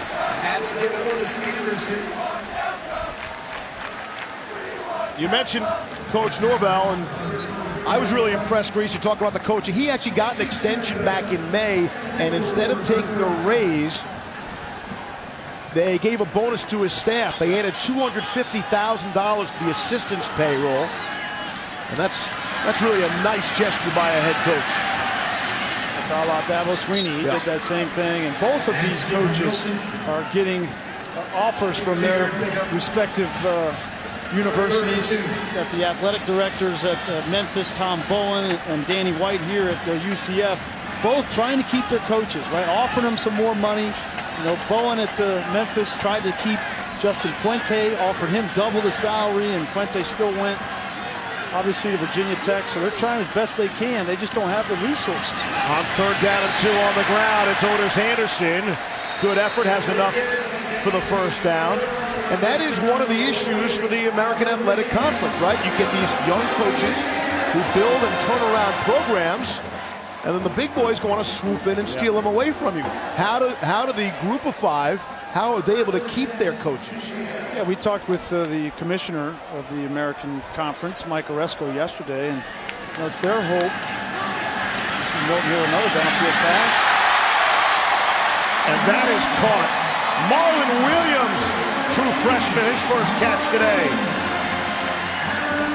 But just to finish that point, Mike Oresco, he wants to move towards a Power 6, right? That's what he wants. He wants the American to continue to grow with programs like Memphis, like UCF, like Naval Academy, and others in Houston. Here's Otis Anderson on the ground. But it's going to take them a while to get there, and the big thing is money, right? And the money comes from the TV contracts. That's coming up in the next couple of years. So for them to compete, the salaries of these coaches, they've got to have that money, that revenue. And this is a conference on the up and up. I truly believe that, and these teams can really, they can compete with most anybody, definitely anybody outside the top 4 or 5, I think, this year in college football. Otis Anderson has 100 yards rushing on the ground. On second down and 1. There's the first down. It's Anderson again. Now, at one point, they had 3 teams ranked in the top 25. Maybe even a 4th at one point this season. So I think these are eye-opening games for a lot of people. Last week's game here against USF, and certainly this championship game here today. Well, and the committee, who has put Stanford and Washington ahead of UCF in the past week, blames the defense. And certainly UCF's defense has not had their best game today. They've been exposed for 533 yards, but that's the bugaboo with them. And you see this. This is the comparison. You look at Oklahoma. Yeah, you do. UCF is ahead of them defensively. Look, a lot of it is schedule. The American Conference can't hide behind that. UCF has played the 90th toughest schedule in the country. 90th. And again, I go back. They didn't get a chance to play Georgia Tech, which is a quality team. That would have really helped them. Mackenzie Milton 9 for 9 here in the second half. He'll hand it off. Adrian Killens. I'll tell you 2 things that kind of stand out. First of all, the quarterback play in this conference has been outstanding. The other thing is, if you're a coach making tough decisions on whether to stay or go, and you look around the country, especially the SEC, it's another 5 coaches turnover. It seems like every year it's 3, 4, 5 coaches are being turned over. There's something really nice about being able to build in a conference like this. So that's a great point, Todd. Yeah, great point. And I think that's the reason why UCF has a realistic shot at keeping Scott Frost. Here's Milton throwing for it, and it's lost. Cam Stewart was there. Good coverage by Jacoby Francis. And again, I think he's looking directly back into the sun, Brees. Yeah, no, you're right. This is as tough as it gets. You're going to see here, see the shadows. I'm staring into it right now. It's blinding. Another great throw there from Mackenzie Milton. And you got the sense Memphis had to get that stop, right? To keep this a 2-score game. If they make this, it'll be a 14-point game. But if they went down 3 scores, it's almost insurmountable. Here's Matthew Wright from 31 yards away. And Wright is perfect. They get 4 consecutive possessions for UCF with a score. That followed with 3 consecutive turnovers. 48-34, under 10 to play.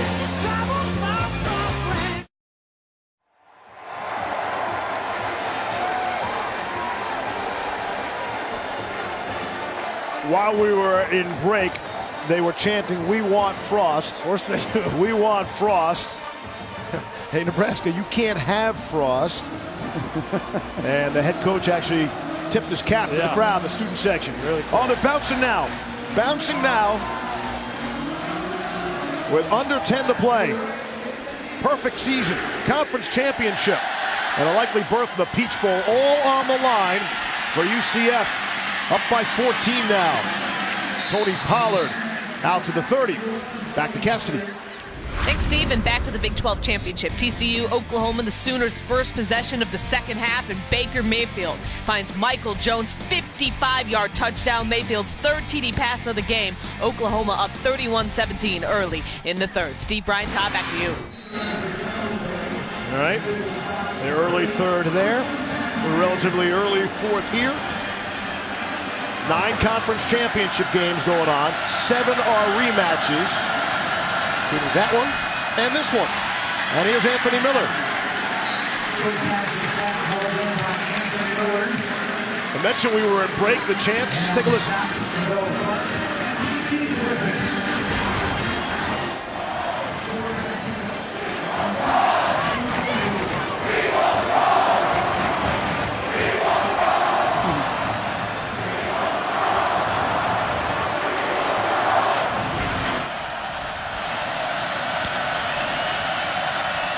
Second down and 6 on the ground. Here's Pollard making people miss. Staying in bounds.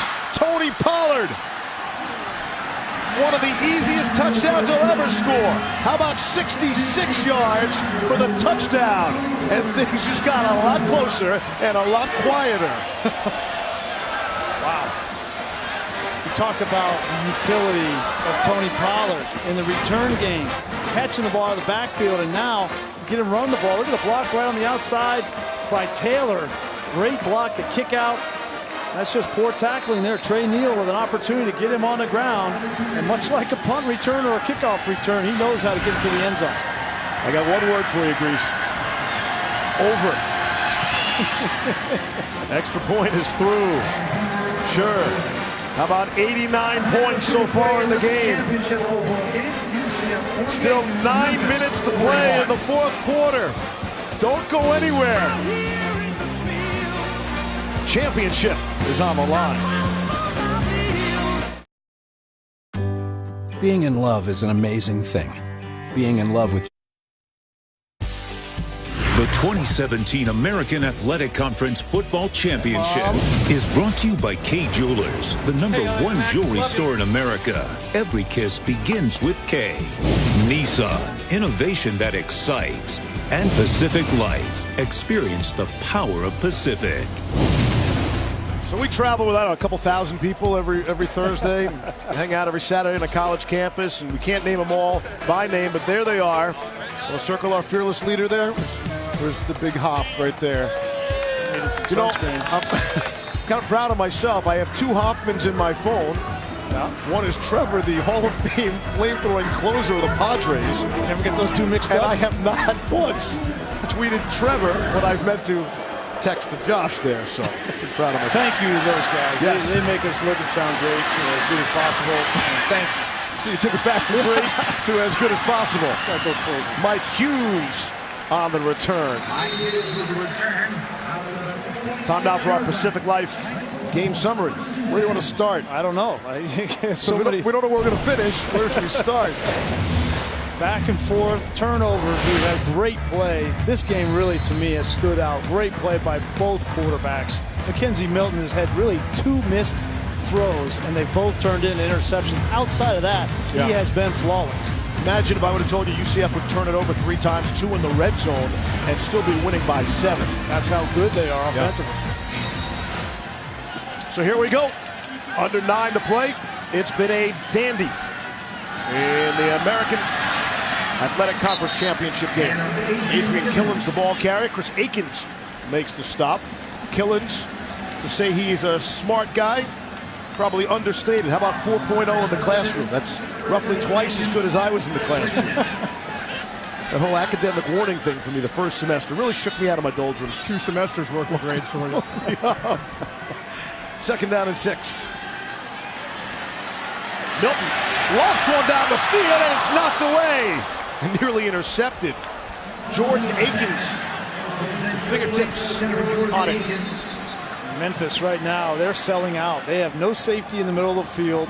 They are trying to stop the run game with Adrian Killens and allowing Akins to run free in the middle of the field. And they're lucky that ball was a little bit underthrown from Milton, or else it would have been another touchdown. Officials timeout.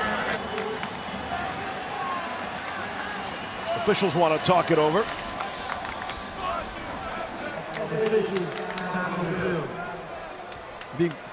Ben says there's an issue with a whistle. The back judge is Tom Fimmon.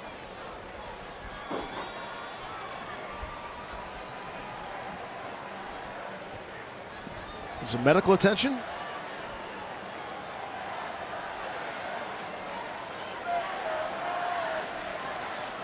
the only thing that can slow this game down. Yeah. It's a rough game, you know. The officials are taking it on now, too.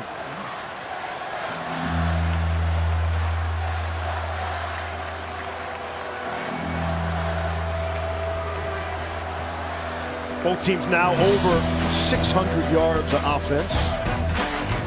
It's a chance to get into the Clemson-Miami game tonight. You got a thought on that game? We touched on it earlier. Not going to be anywhere near as many points as this one, right? That Clemson defense, I think, is the second best unit defensively in college football. I like Auburn as well, but certainly it's going to be a tough sledding for Malik Rozier without Almon Richards, the best tight end. Yeah, they're beat up. Yep. After the game, Sports Center with Scott Van Pelt, Reese, Chris, Herbie, and Booger will join the show. Give you their college football playoff top 4. Head coaches from around the country will lobby for their case. And Tiger, will he stay in contention at the Hero World Challenge? Sports Center with Scott Van Pelt, midnight tonight, following the game on ESPN. Well, the other interesting game is that SEC championship, Georgia and Auburn, and whether Kerryon Johnson will play. But I think the people that are Memphis fans are interested if Auburn does not win that game, whether the Arkansas Razorbacks and that program is interested in Gus Malzahn. It's been the word, and Mike Norvell's name has come up in that search. But if Gus Malzahn and Auburn win that game, you would think that there's more potential for Mike Norvell to take that Arkansas job.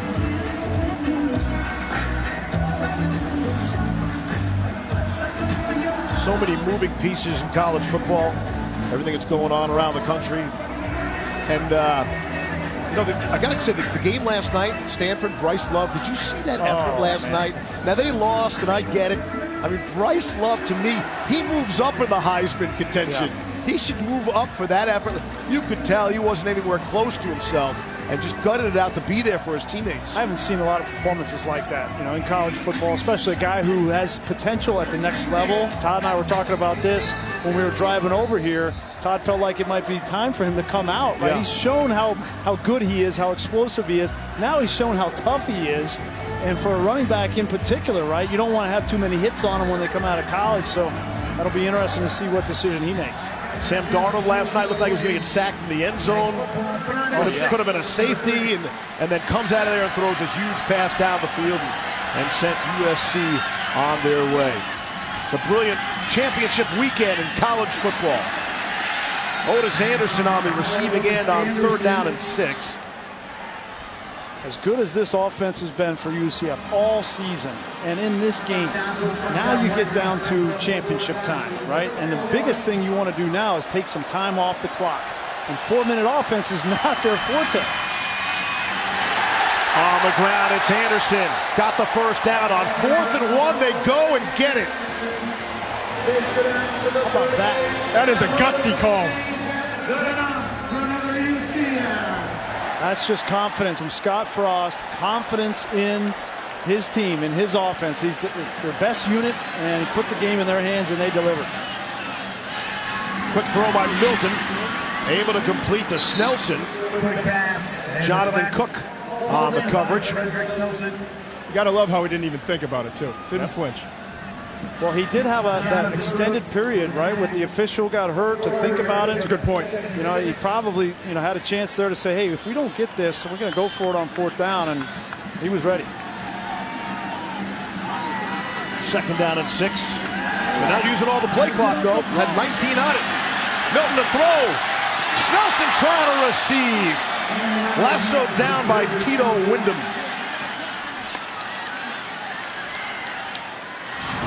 So many times down the field in this game, it's been completions to Snelson. We've had touchdowns to Smith, and Wyndham just got enough of Snelson there to force the incompletion. Again, they snapped that with 19 on the play clock, Reese. They don't know how to take time off the play clock. That's just not in their DNA. But you know, going back to that decision to go for it on 4th and 1 inside of your 40-yard line, I think he knows that his defense has given up so many plays and so many points in this game, and if he punted it there in only a 7-point game, the likelihood of him getting it back, unlikely. Here's Milton in some trouble. He'll throw it away. Nearly intercepted. Jonathan Cook jumped the route on Otis Anderson and nearly picked it off. Jonathan Cook, the former transfer from Alabama, he kind of got his life straight, He's been the leader in this secondary with an opportunity to make a play right there to slam the door on this drive, and he dropped it. The senior last week had his first career touchdown on a 22-yard pick six. Here's the first punt of the game by UCF. Mac Loudermilk, bit of a showman, hasn't been able to show off anything. Didn't show off a great punt either. There won't be any celebrating there. 6:51 to play here in the fourth. It's a 7-point game. UCF on top, looking for the perfect season. It's V Week on ESPN as we continue Jim Valvano's fight against cancer. Join ESPN and the V Foundation in the fight against cancer. Visit v.org/donate. All donations benefit the V Foundation for cancer research. We're asking for your help. Ferguson throwing to Tony Pollard. The big collision as he's dropped down. Across midfield, here come the Tigers. Very similar play that he scored the touchdown on. He gets matched up on Titus Davis, the outside linebacker. And you can't ask Davis from that outside linebacker position to play the run and to guard down the field on Tony Pollard. Gain of 29. On the ground, here's Patrick Taylor. Has the first down. Some more championship effort right there. We spill under 6.5 to play. This UCF defense in the second half has been up to the challenge, particularly in the red zone where they force field goals and they've got stops. Do they have one more in them? On first down and 10, quick throw to Anthony Miller. Oh my God. See that catch? He's got good hands. Look at this catch. That is outstanding. That's a lot of hours on the Jugs machine right there. I was going to say, Jugs gun can't fire it out any faster than that. 10 catches for him. 144 yards. Second down and 8. Ferguson to throw for Taylor. And he's got the first down. That will stop the clock as they move the sticks. From Memphis right here, I'm thinking about taking a shot. I love that. Taking a shot from this red zone fringe area, right? Because it gets so difficult to throw the ball the further you get down in there. Why not take a shot man-to-man right now in the slot with Anthony Miller? From the 17. Ferguson hands it off to Taylor. A mouthpiece comes flying as Taylor is dropped. And the clock will wind. Memphis not in a hurry here. Taylor's over 100 yards rushing now.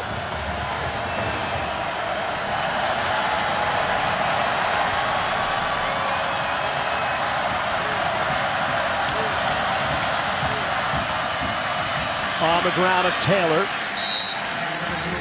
He's dropped exactly at the 10-yard line. Last couple of plays have been run-pass options, the RPOs from Mike Norvell, and Riley Ferguson has decided to hand it off. That last time I felt like Anthony Miller ran a slant route and was open for the touchdown. I'd come right back to it and allow Riley Ferguson. They can run the ball here and still get a first down, and if they don't get it, they'll still go for it on fourth down.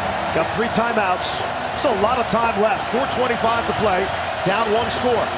Got man-to-man up top with Miller.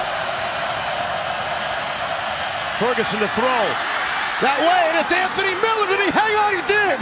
Touchdown. Anthony Miller.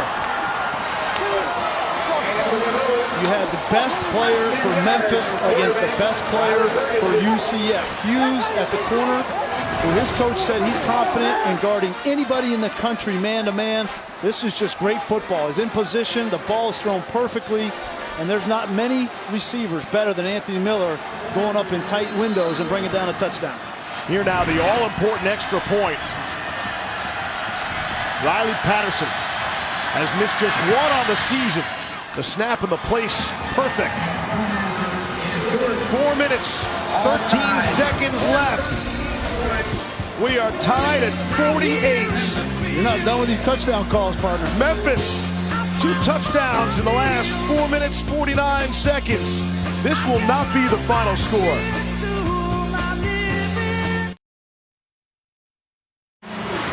It was only 1 week ago. Mike Hughes, with 1:28 left against USF, ripped off a 95-yard kick return for a touchdown.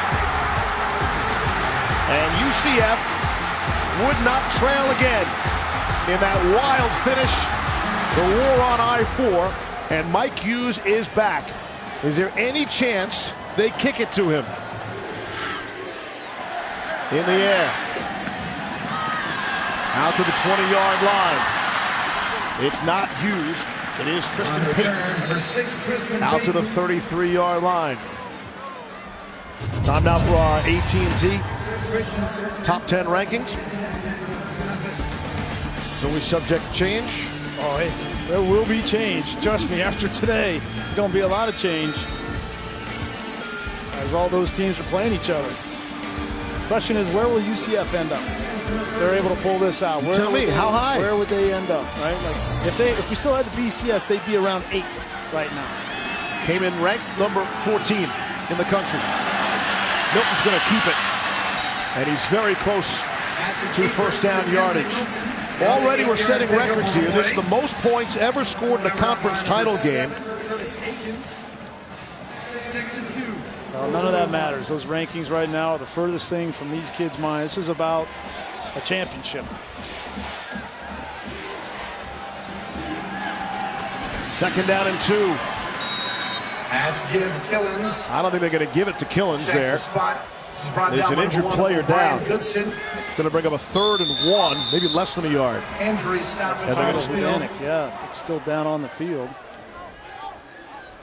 He's come back from a knee injury this year. He's been banged up a little bit. He's been sharing some time with Jake Brown. And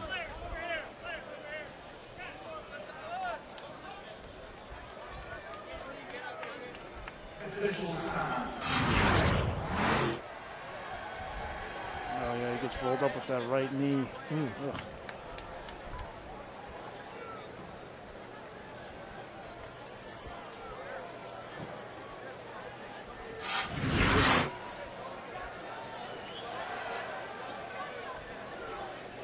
While Hudanik is being attended to, take a look at today's all-state, all-hands in play. Well, Mackenzie Milton played as good a game as you can possibly play outside of 2 throws that went for interceptions. But he's made plays with his feet. He's been so accurate with the ball. Every time he's throwing that ball, he's giving his receivers chances to make plays. He's got 2 guys over 100 yards receiving. Extending plays with his feet, and just giving Traquan Smith an opportunity to make plays. Snelson on this play in particular, and I've been really impressed with Mackenzie Milton. I haven't seen him live and in person yet. A lot of people say, well, he's too small and his releases isn't good enough. This guy's plenty good enough. He's a playmaker. He's a football player. He's smart, makes great decisions. Talking with him yesterday, I thought it was very interesting. He came a long way from Hawaii to play here at UCF because he loves Scott Frost and his system, and he wanted to follow in the footsteps of Marcus Mariota, who came as well. As you see Hudanik getting a hand coming off the field, but very impressed with number 10. Well, he also said, I thought it was interesting, you know, if Coach winds up going, they're so close, and I consider myself a younger brother or a son to him, that I'd be happy for him because I know he's doing the right thing, and I won't at all be frustrated or have any disappointment. You know, Todd, juxtapose that right for a second with what happened at FSU, Jimbo Fisher, right, and DeAndre Francois, complete opposite. On the ground on 3rd and 1, not going to get there. Not going to get close. Emmanuel Cooper was the first player there to get the stop. Great stand here from Memphis. And while Scott Frost went for it the last drive, this is a punt. This needs to be a punt here. Great job by Chris Ball and that defensive line getting the stop that they needed. Ball spotted just out beyond the 40-yard line. Frost is telling him, let's go, hurry up, let's go, get this off. Mac Loudermilk is on the punt. His first punt went just 25 yards. Get this one away. Fair catch is signaled for and bumped into. Clearly a a fair catch called by Anthony Miller. And there was some heavy traffic, and then there was contact. And that's what the marker will be for. Kick catch interference. Kicking team, number 6, 15-yard penalty. First down. So a 32-yard punt is made even worse. That's Tristan Payton. It's a good call. So you get a 3rd and short, and you're not able to convert, and then you get a senseless penalty there on another short punt by Loudermilk, and you give this offense, after scoring 48 points, the ball at the 44-yard line.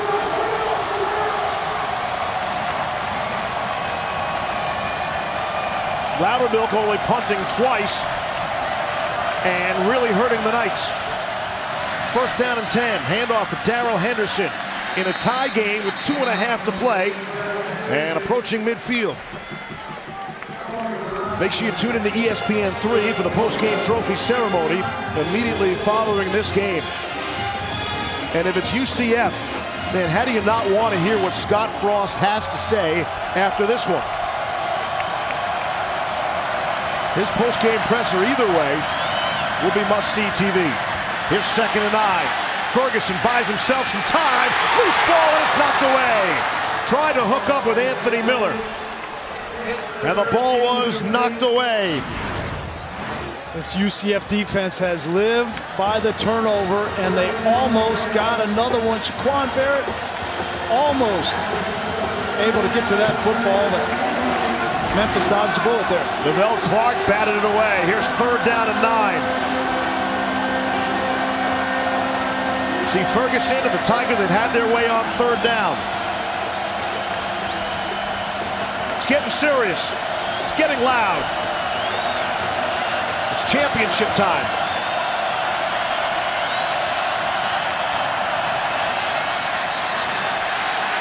Ferguson trying to escape. And he has swung out of bounds around the neck area. There is a flag down. Of course, it's Shaquem Griffin and Pat Jasinski. It's an 11-yard loss. We'll check the marker.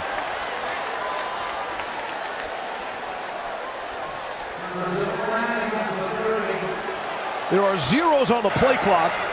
Prior to the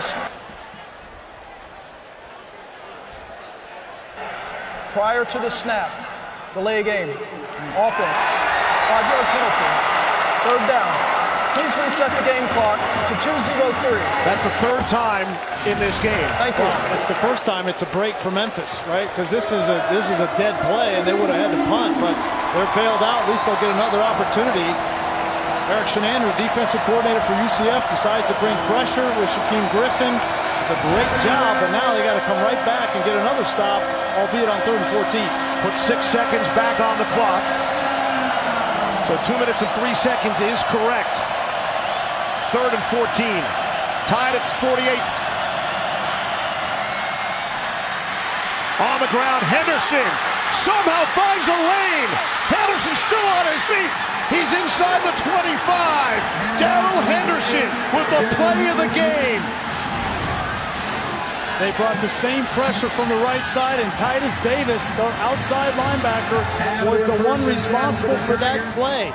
You have to make that play and get off the field. Titus Davis misses the tackle, and Scott Frost can't believe it. It's a 36-yard gain on 3rd and 14, Grease.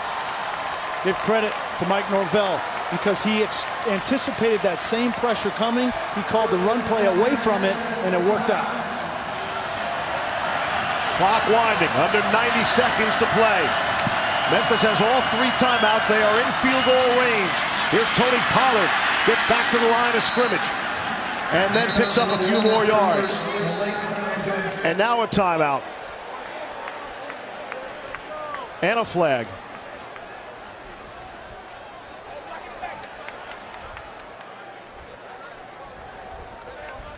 So Scott Frost has these timeouts. He's going to use them and hopefully try to Block force. in the back. Offense, number 5. 10-yard penalty. First down. He's going to try to use those timeouts, keep as much time on the clock, force a field goal attempt. And now that's a big penalty, 10 yards back. takes Memphis momentarily out field goal range.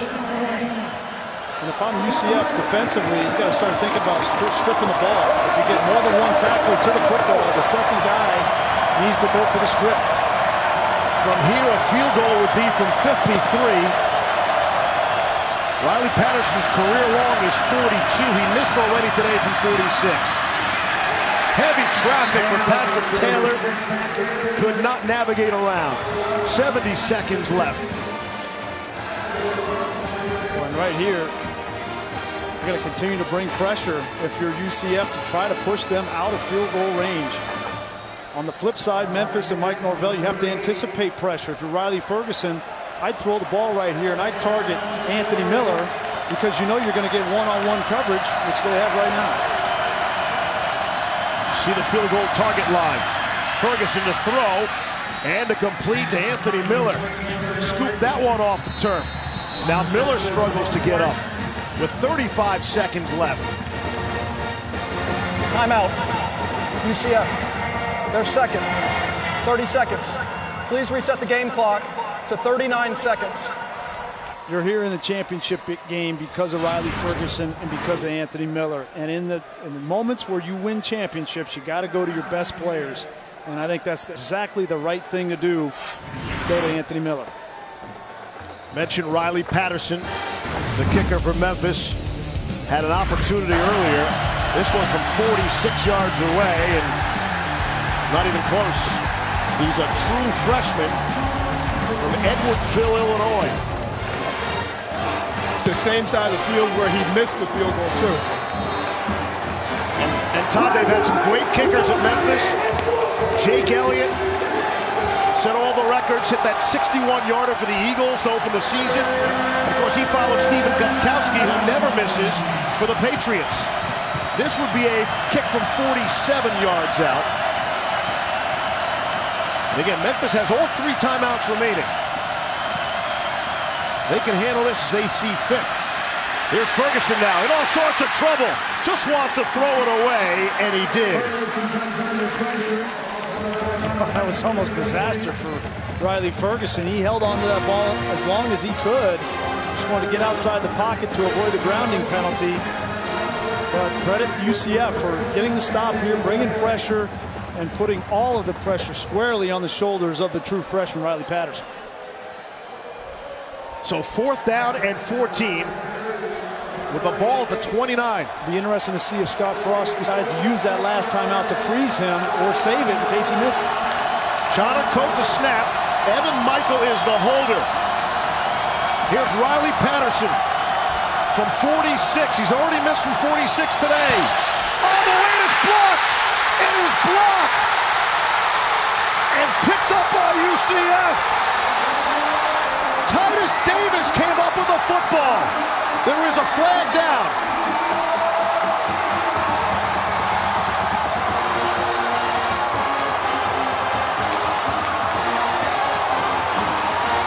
Hey guys, they called the timeout right before the kick. It's so loud in here you couldn't hear either of the back judges. Wow. I was looking right at Scott Frost, and he didn't call a timeout. Well, he's yelling at the refs now. I mean, if somebody was going to call a timeout, I would think it would be the head coach, Scott Frost. Prior to the snap, delayed, offense, a 5-yard penalty, 4th down. Or it was a delay. Wow. So the 4th delay of game penalty against Memphis. And the 2nd time where it's bailed them out on this drive. The 3rd down, they were bailed out by the delay of game, and now they're going to get another opportunity. But in essence, he's missed twice from 46. It's going to make it 51 now. Oh. Wow.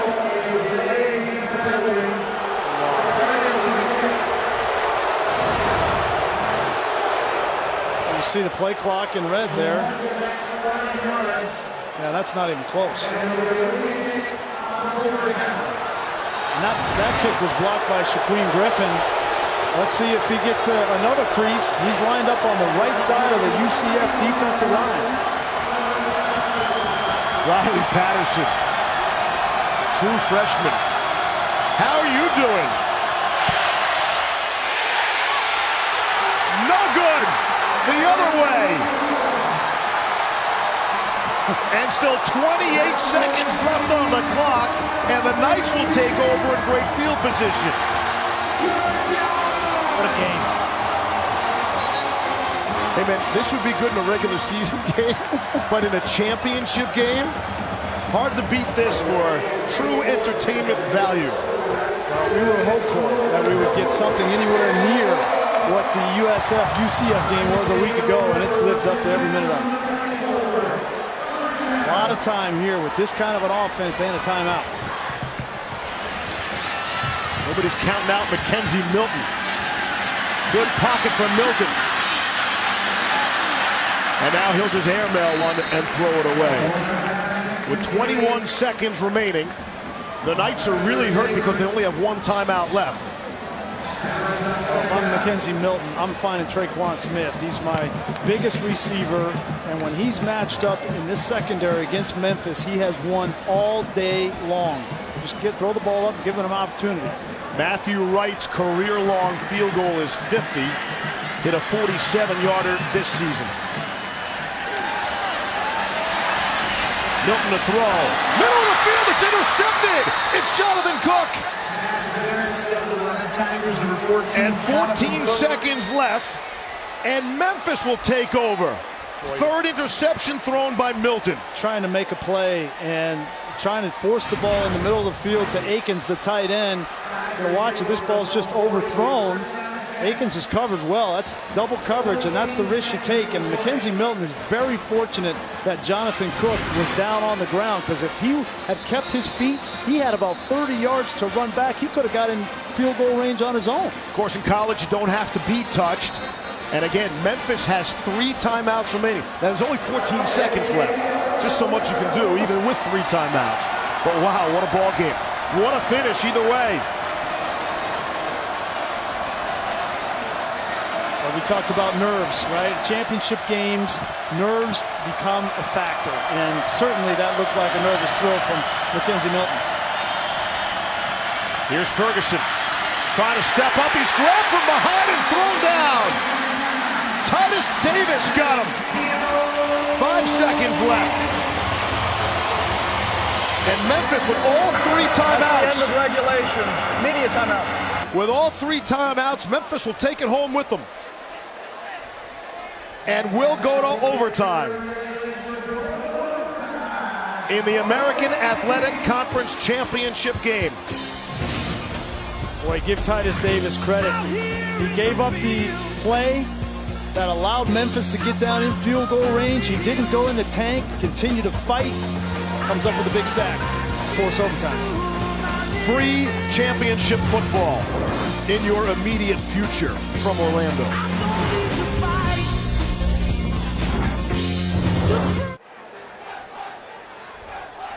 UCF seeking their 3rd American Athletic Conference championship title. Memphis playing in their first ever championship game. Steve Levy along with Brian Griese and Todd McShay. And wasn't that long ago you were lamenting, Griese, that you didn't get to call a close game, can't break it down, time management, dissecting plays. We were in blowouts, and now we're in overtime of a championship game. Gentlemen, welcome to overtime. The rules of overtime are as follows. Each team will receive a possession. If we're tied at the end of 2 possessions, we'll continue on until we don't have a tie game. If we go to a 3rd overtime, any team scoring a touchdown will have to attempt a 2-point conversion. Each team will have 1 timeout per overtime period, and the timeouts do not carry over to subsequent periods. Memphis, you're the visiting team. Same coin. Championship logo is heads. The AAC logo is tails. What is your call? Tails. Tails? Tails is the call. It is heads. UCF is winning first. Defense?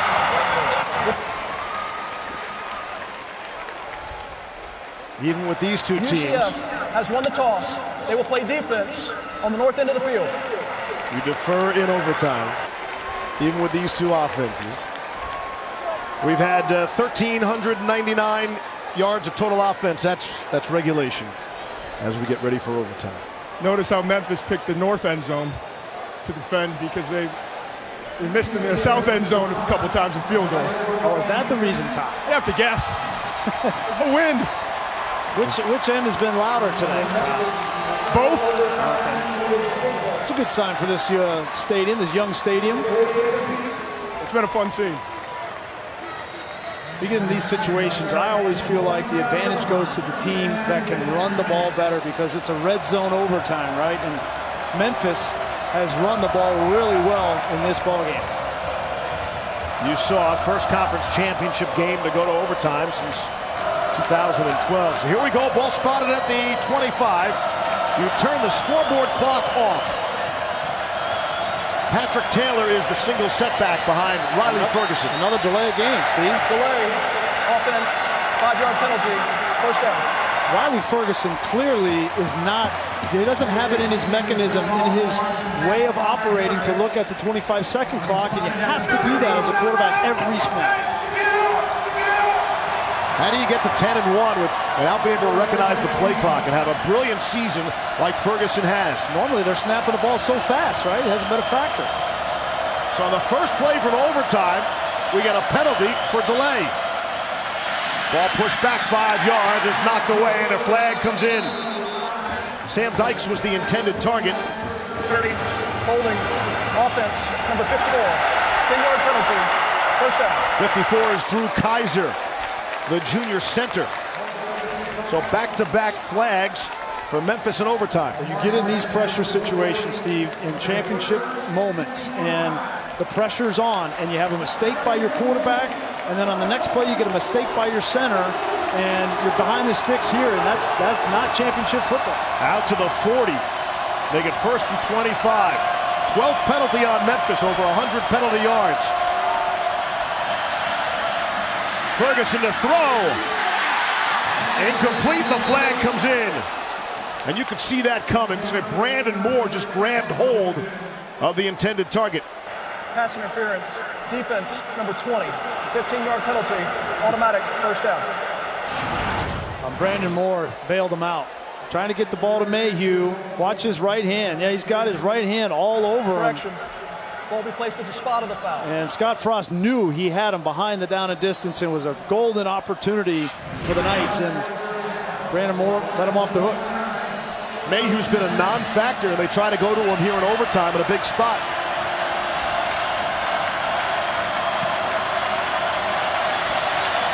First down and 10 at the 30. Ferguson going to keep it. He's got first down yardage. Riley Ferguson. He'll keep it every now and then, Steve. Not very often, but when he does, it's normally big gainers, and great play call from Mike Norvell. Been really impressed with how he's called this football game. He knows this guy's got a little nerves in him. Run the football. Out of the 15. Ferguson to throw. Good time. Man wide open for the touchdown. Who else? Anthony Miller. And the Tigers draw first blood in overtime. Ferguson. Touchdown, Memphis.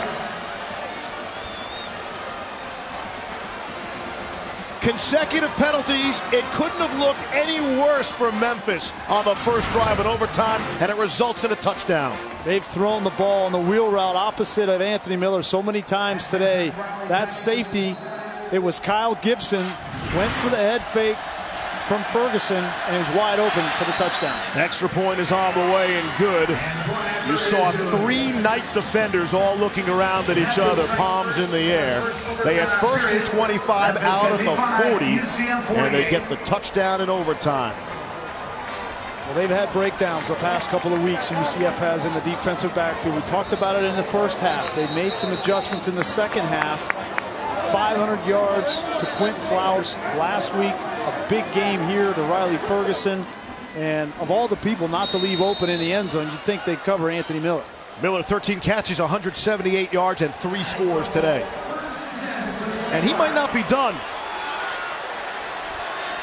Let's see what Mackenzie Milton can do. His opportunity with the ball. It's a touchdown, or this game is over. Milton on the ground, laterals it back to Otis Anderson. We saw them try that earlier for similar success. Tyrese Lindsey forces him out. Milton makes some of the most unbelievable plays on his options. He loves to fake pump and keep it to the last minute. He took a wallop, but got that ball to Anderson for bringing up a second and short. Dangerous, dangerous. Second down and 1. Give it to Killens. He has first down yardage. They'll move the sticks.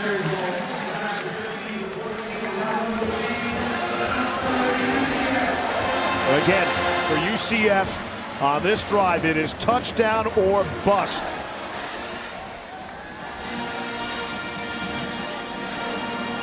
And every play could be Scott Frost's last here in Orlando.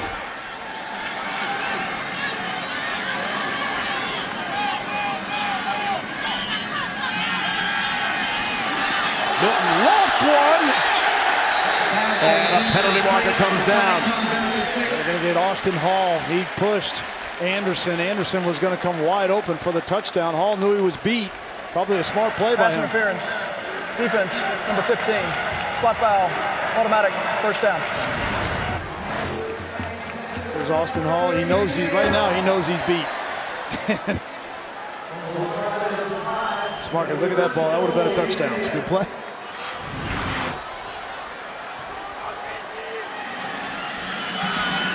Here we go. Adrian Killens is tripped up. Down at the 2. Lindsey got enough to knock him down. 22 of the Tigers. 3-yard gain. This is the area of the field where they like to bring in Cordarian Richardson, who's a bigger back and short yardage, but this is not their specialty. Second down and goal. I think they'll give one more chance here to Killens. If he doesn't get it in, they might bring in the big personnel. 3 receivers top of your screen. Milton is going to pitch to Killens. Turns the corner, gets there. Touchdown.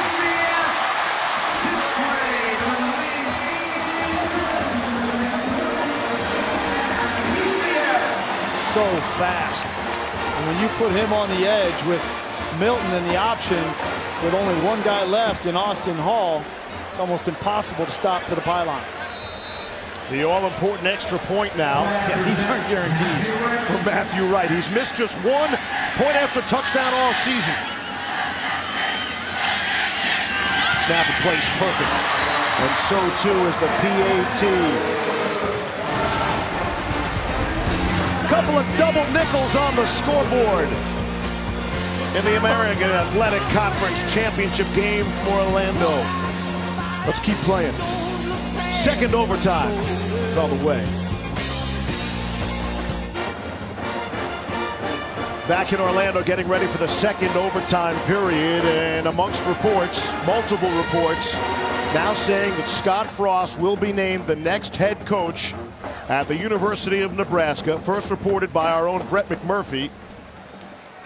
And that's coming out right now. Certainly didn't seem to have a decision made last night, and he's been coaching a game here for a while, so I'm not sure where that came from. Nebraska's not in his headset right now.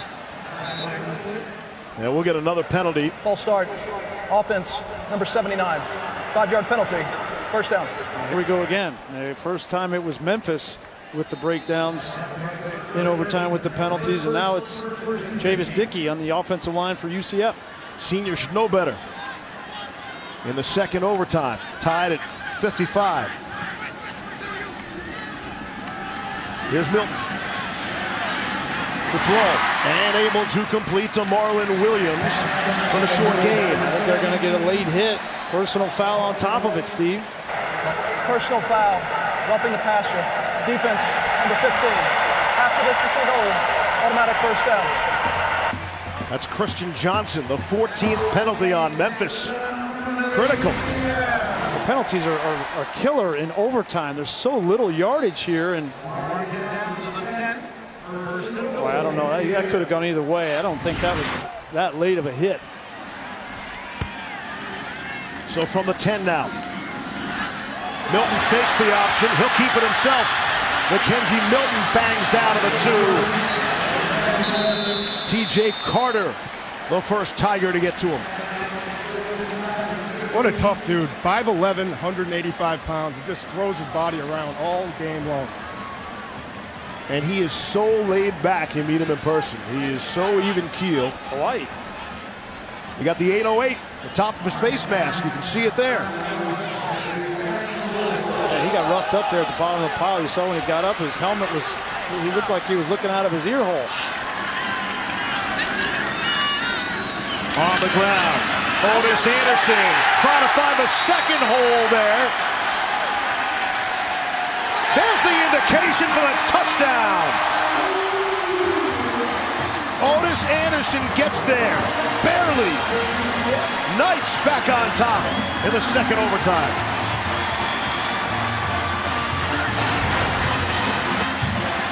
Anderson goes a whopping 164 pounds, so I don't know why anybody would question whether he had the strength to get in here. But the second effort, as you said, great job, great awareness. Inside, there's nowhere to go. Don't give up on the play. Matthew Wright is all right. We'll split the uprights. 62-55. A top 20 showdown for the American Championship. For UCF, a perfect season on the line. Maybe the last handful of plays for their head coach, Scott Frost, here in Orlando. And the likely trip to the Peach Bowl to play with the big boys in a New Year's Six bowl game. Now Riley Ferguson's chance as this stadium comes alive. Scott Frost said last week against USF that he saw the potential of what Orlando and what this program UCF could be. And this crowd is giving it to him. From the 25, Ferguson on the ground of Patrick Taylor. Any kind of turnover in this ball game is over. It's touchdown or bust for Memphis. The other thing going against Riley Ferguson here is he's looking right into that sun. As that sun gets lower and lower, it's more and more difficult for him to see receivers downfield. See the reflection off the visor. Maybe better him than the wide receiver looking into the sun. Here's Ferguson. Steps up and underthrew Tony Pollard. Ball might have slipped out of his hands. Bring up a 3rd down and 7. Guys, if UCF has to go back on the field offensively, Mackenzie Milton is getting worked on right now. His right shoulder. Backup Noah Vedral is also loosening up to get ready to go in if he has to.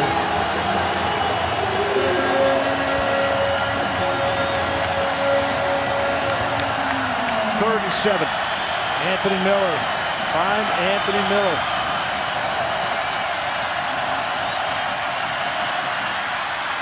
That's what Ferguson was thinking, and it's off the fingertips of Darrell Henderson. 4th down, and there was a player injured. Roger Joseph, the right tackle, is down. He got the matchup he wanted. He had Henderson on the linebacker. Burkett just out of reach for Henderson. And this injury is going to give Memphis an opportunity and Mike Norvell an opportunity to talk over what they want to call here as Roger Joseph down on the field. Their backup, Harneet Gill, has played a lot this season. Actually started in this first game against UCF earlier in the year. So they've got a capable backup.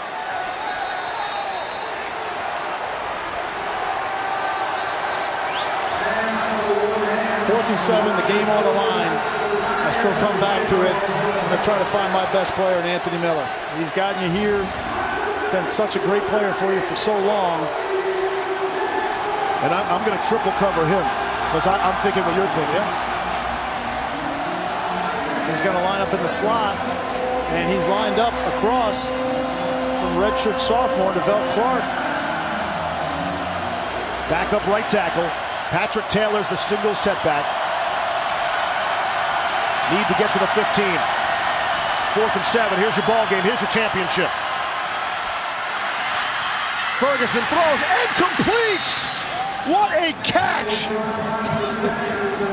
Kid's a warrior, man. Everybody on the planet knew Anthony Miller would be the intended target. It doesn't matter. He makes the play.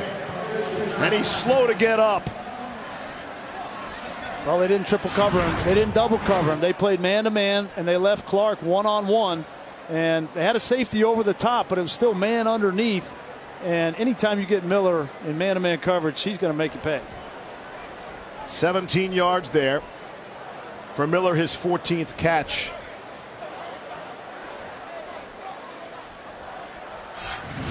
He's still down on the ground.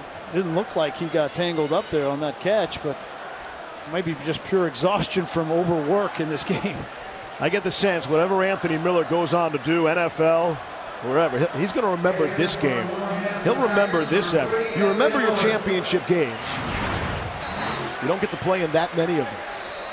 Well, he's had an MVP type game in this game. I mean, he's made play after play. Question is, does Memphis and does Anthony Miller have a couple more to get back in this game and win it? He's got half of Ferguson's completions.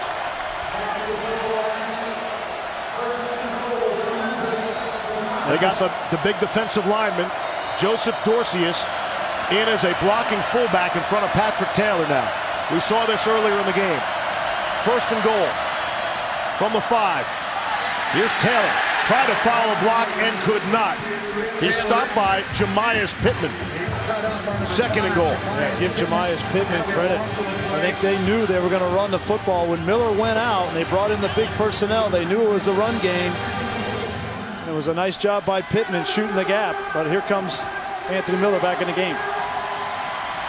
So the big fella, Dorcius, comes out. Loss of 4 on the play. Miller's in. Here's 2nd down and goal.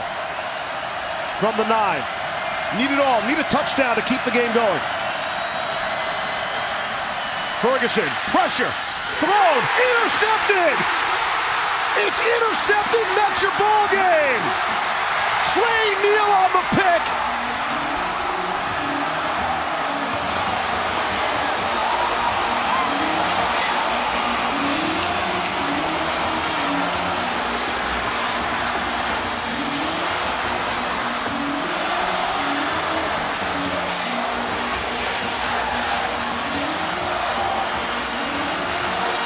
The Knights of UCF are the American Athletic Conference champions.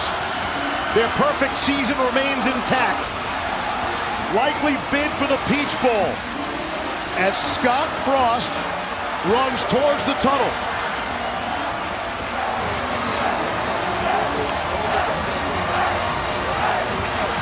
We'll see if Todd McShay can stop him.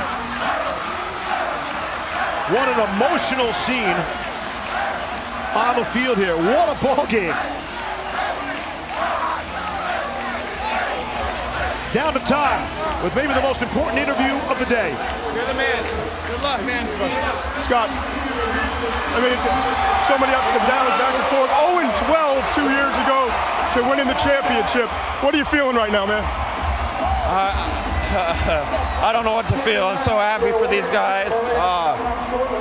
That's impossible what they've done, and I'm glad I could help them do it. We've given them a lot. They've given us even more.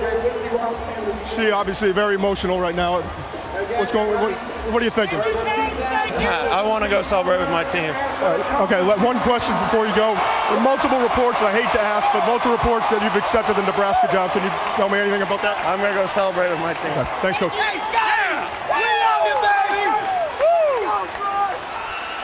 And I think that tells the story right there. The answer without answering. So much love and respect between Scott Frost and these players. They love him, and he loves them, and it's genuine. And he is torn up about this decision, but what a way to finish it in a championship game. And the last play of the game in overtime, double overtime, to get Shaquem Griffin, right, who's been through so much. 5 years here, an 0-12 season, coming back to 12-0. Shaquem Griffin off the edge forces the early throw, which ends up being the interception. And look at the emotion on Griffin. Unbelievable way to end for UCF. 2 years ago, this squad was 0-12, and there were crickets in the stands, and now you look at the place. Amazing. 12-0, the perfect season. Win the conference championship, and a likely bid to the Peach Bowl. You've just watched the highest scoring conference championship title game in history. Tune into ABC tonight at Eastern for the ACC championship. It's Clemson and Miami. 62-55 in double overtime. UCF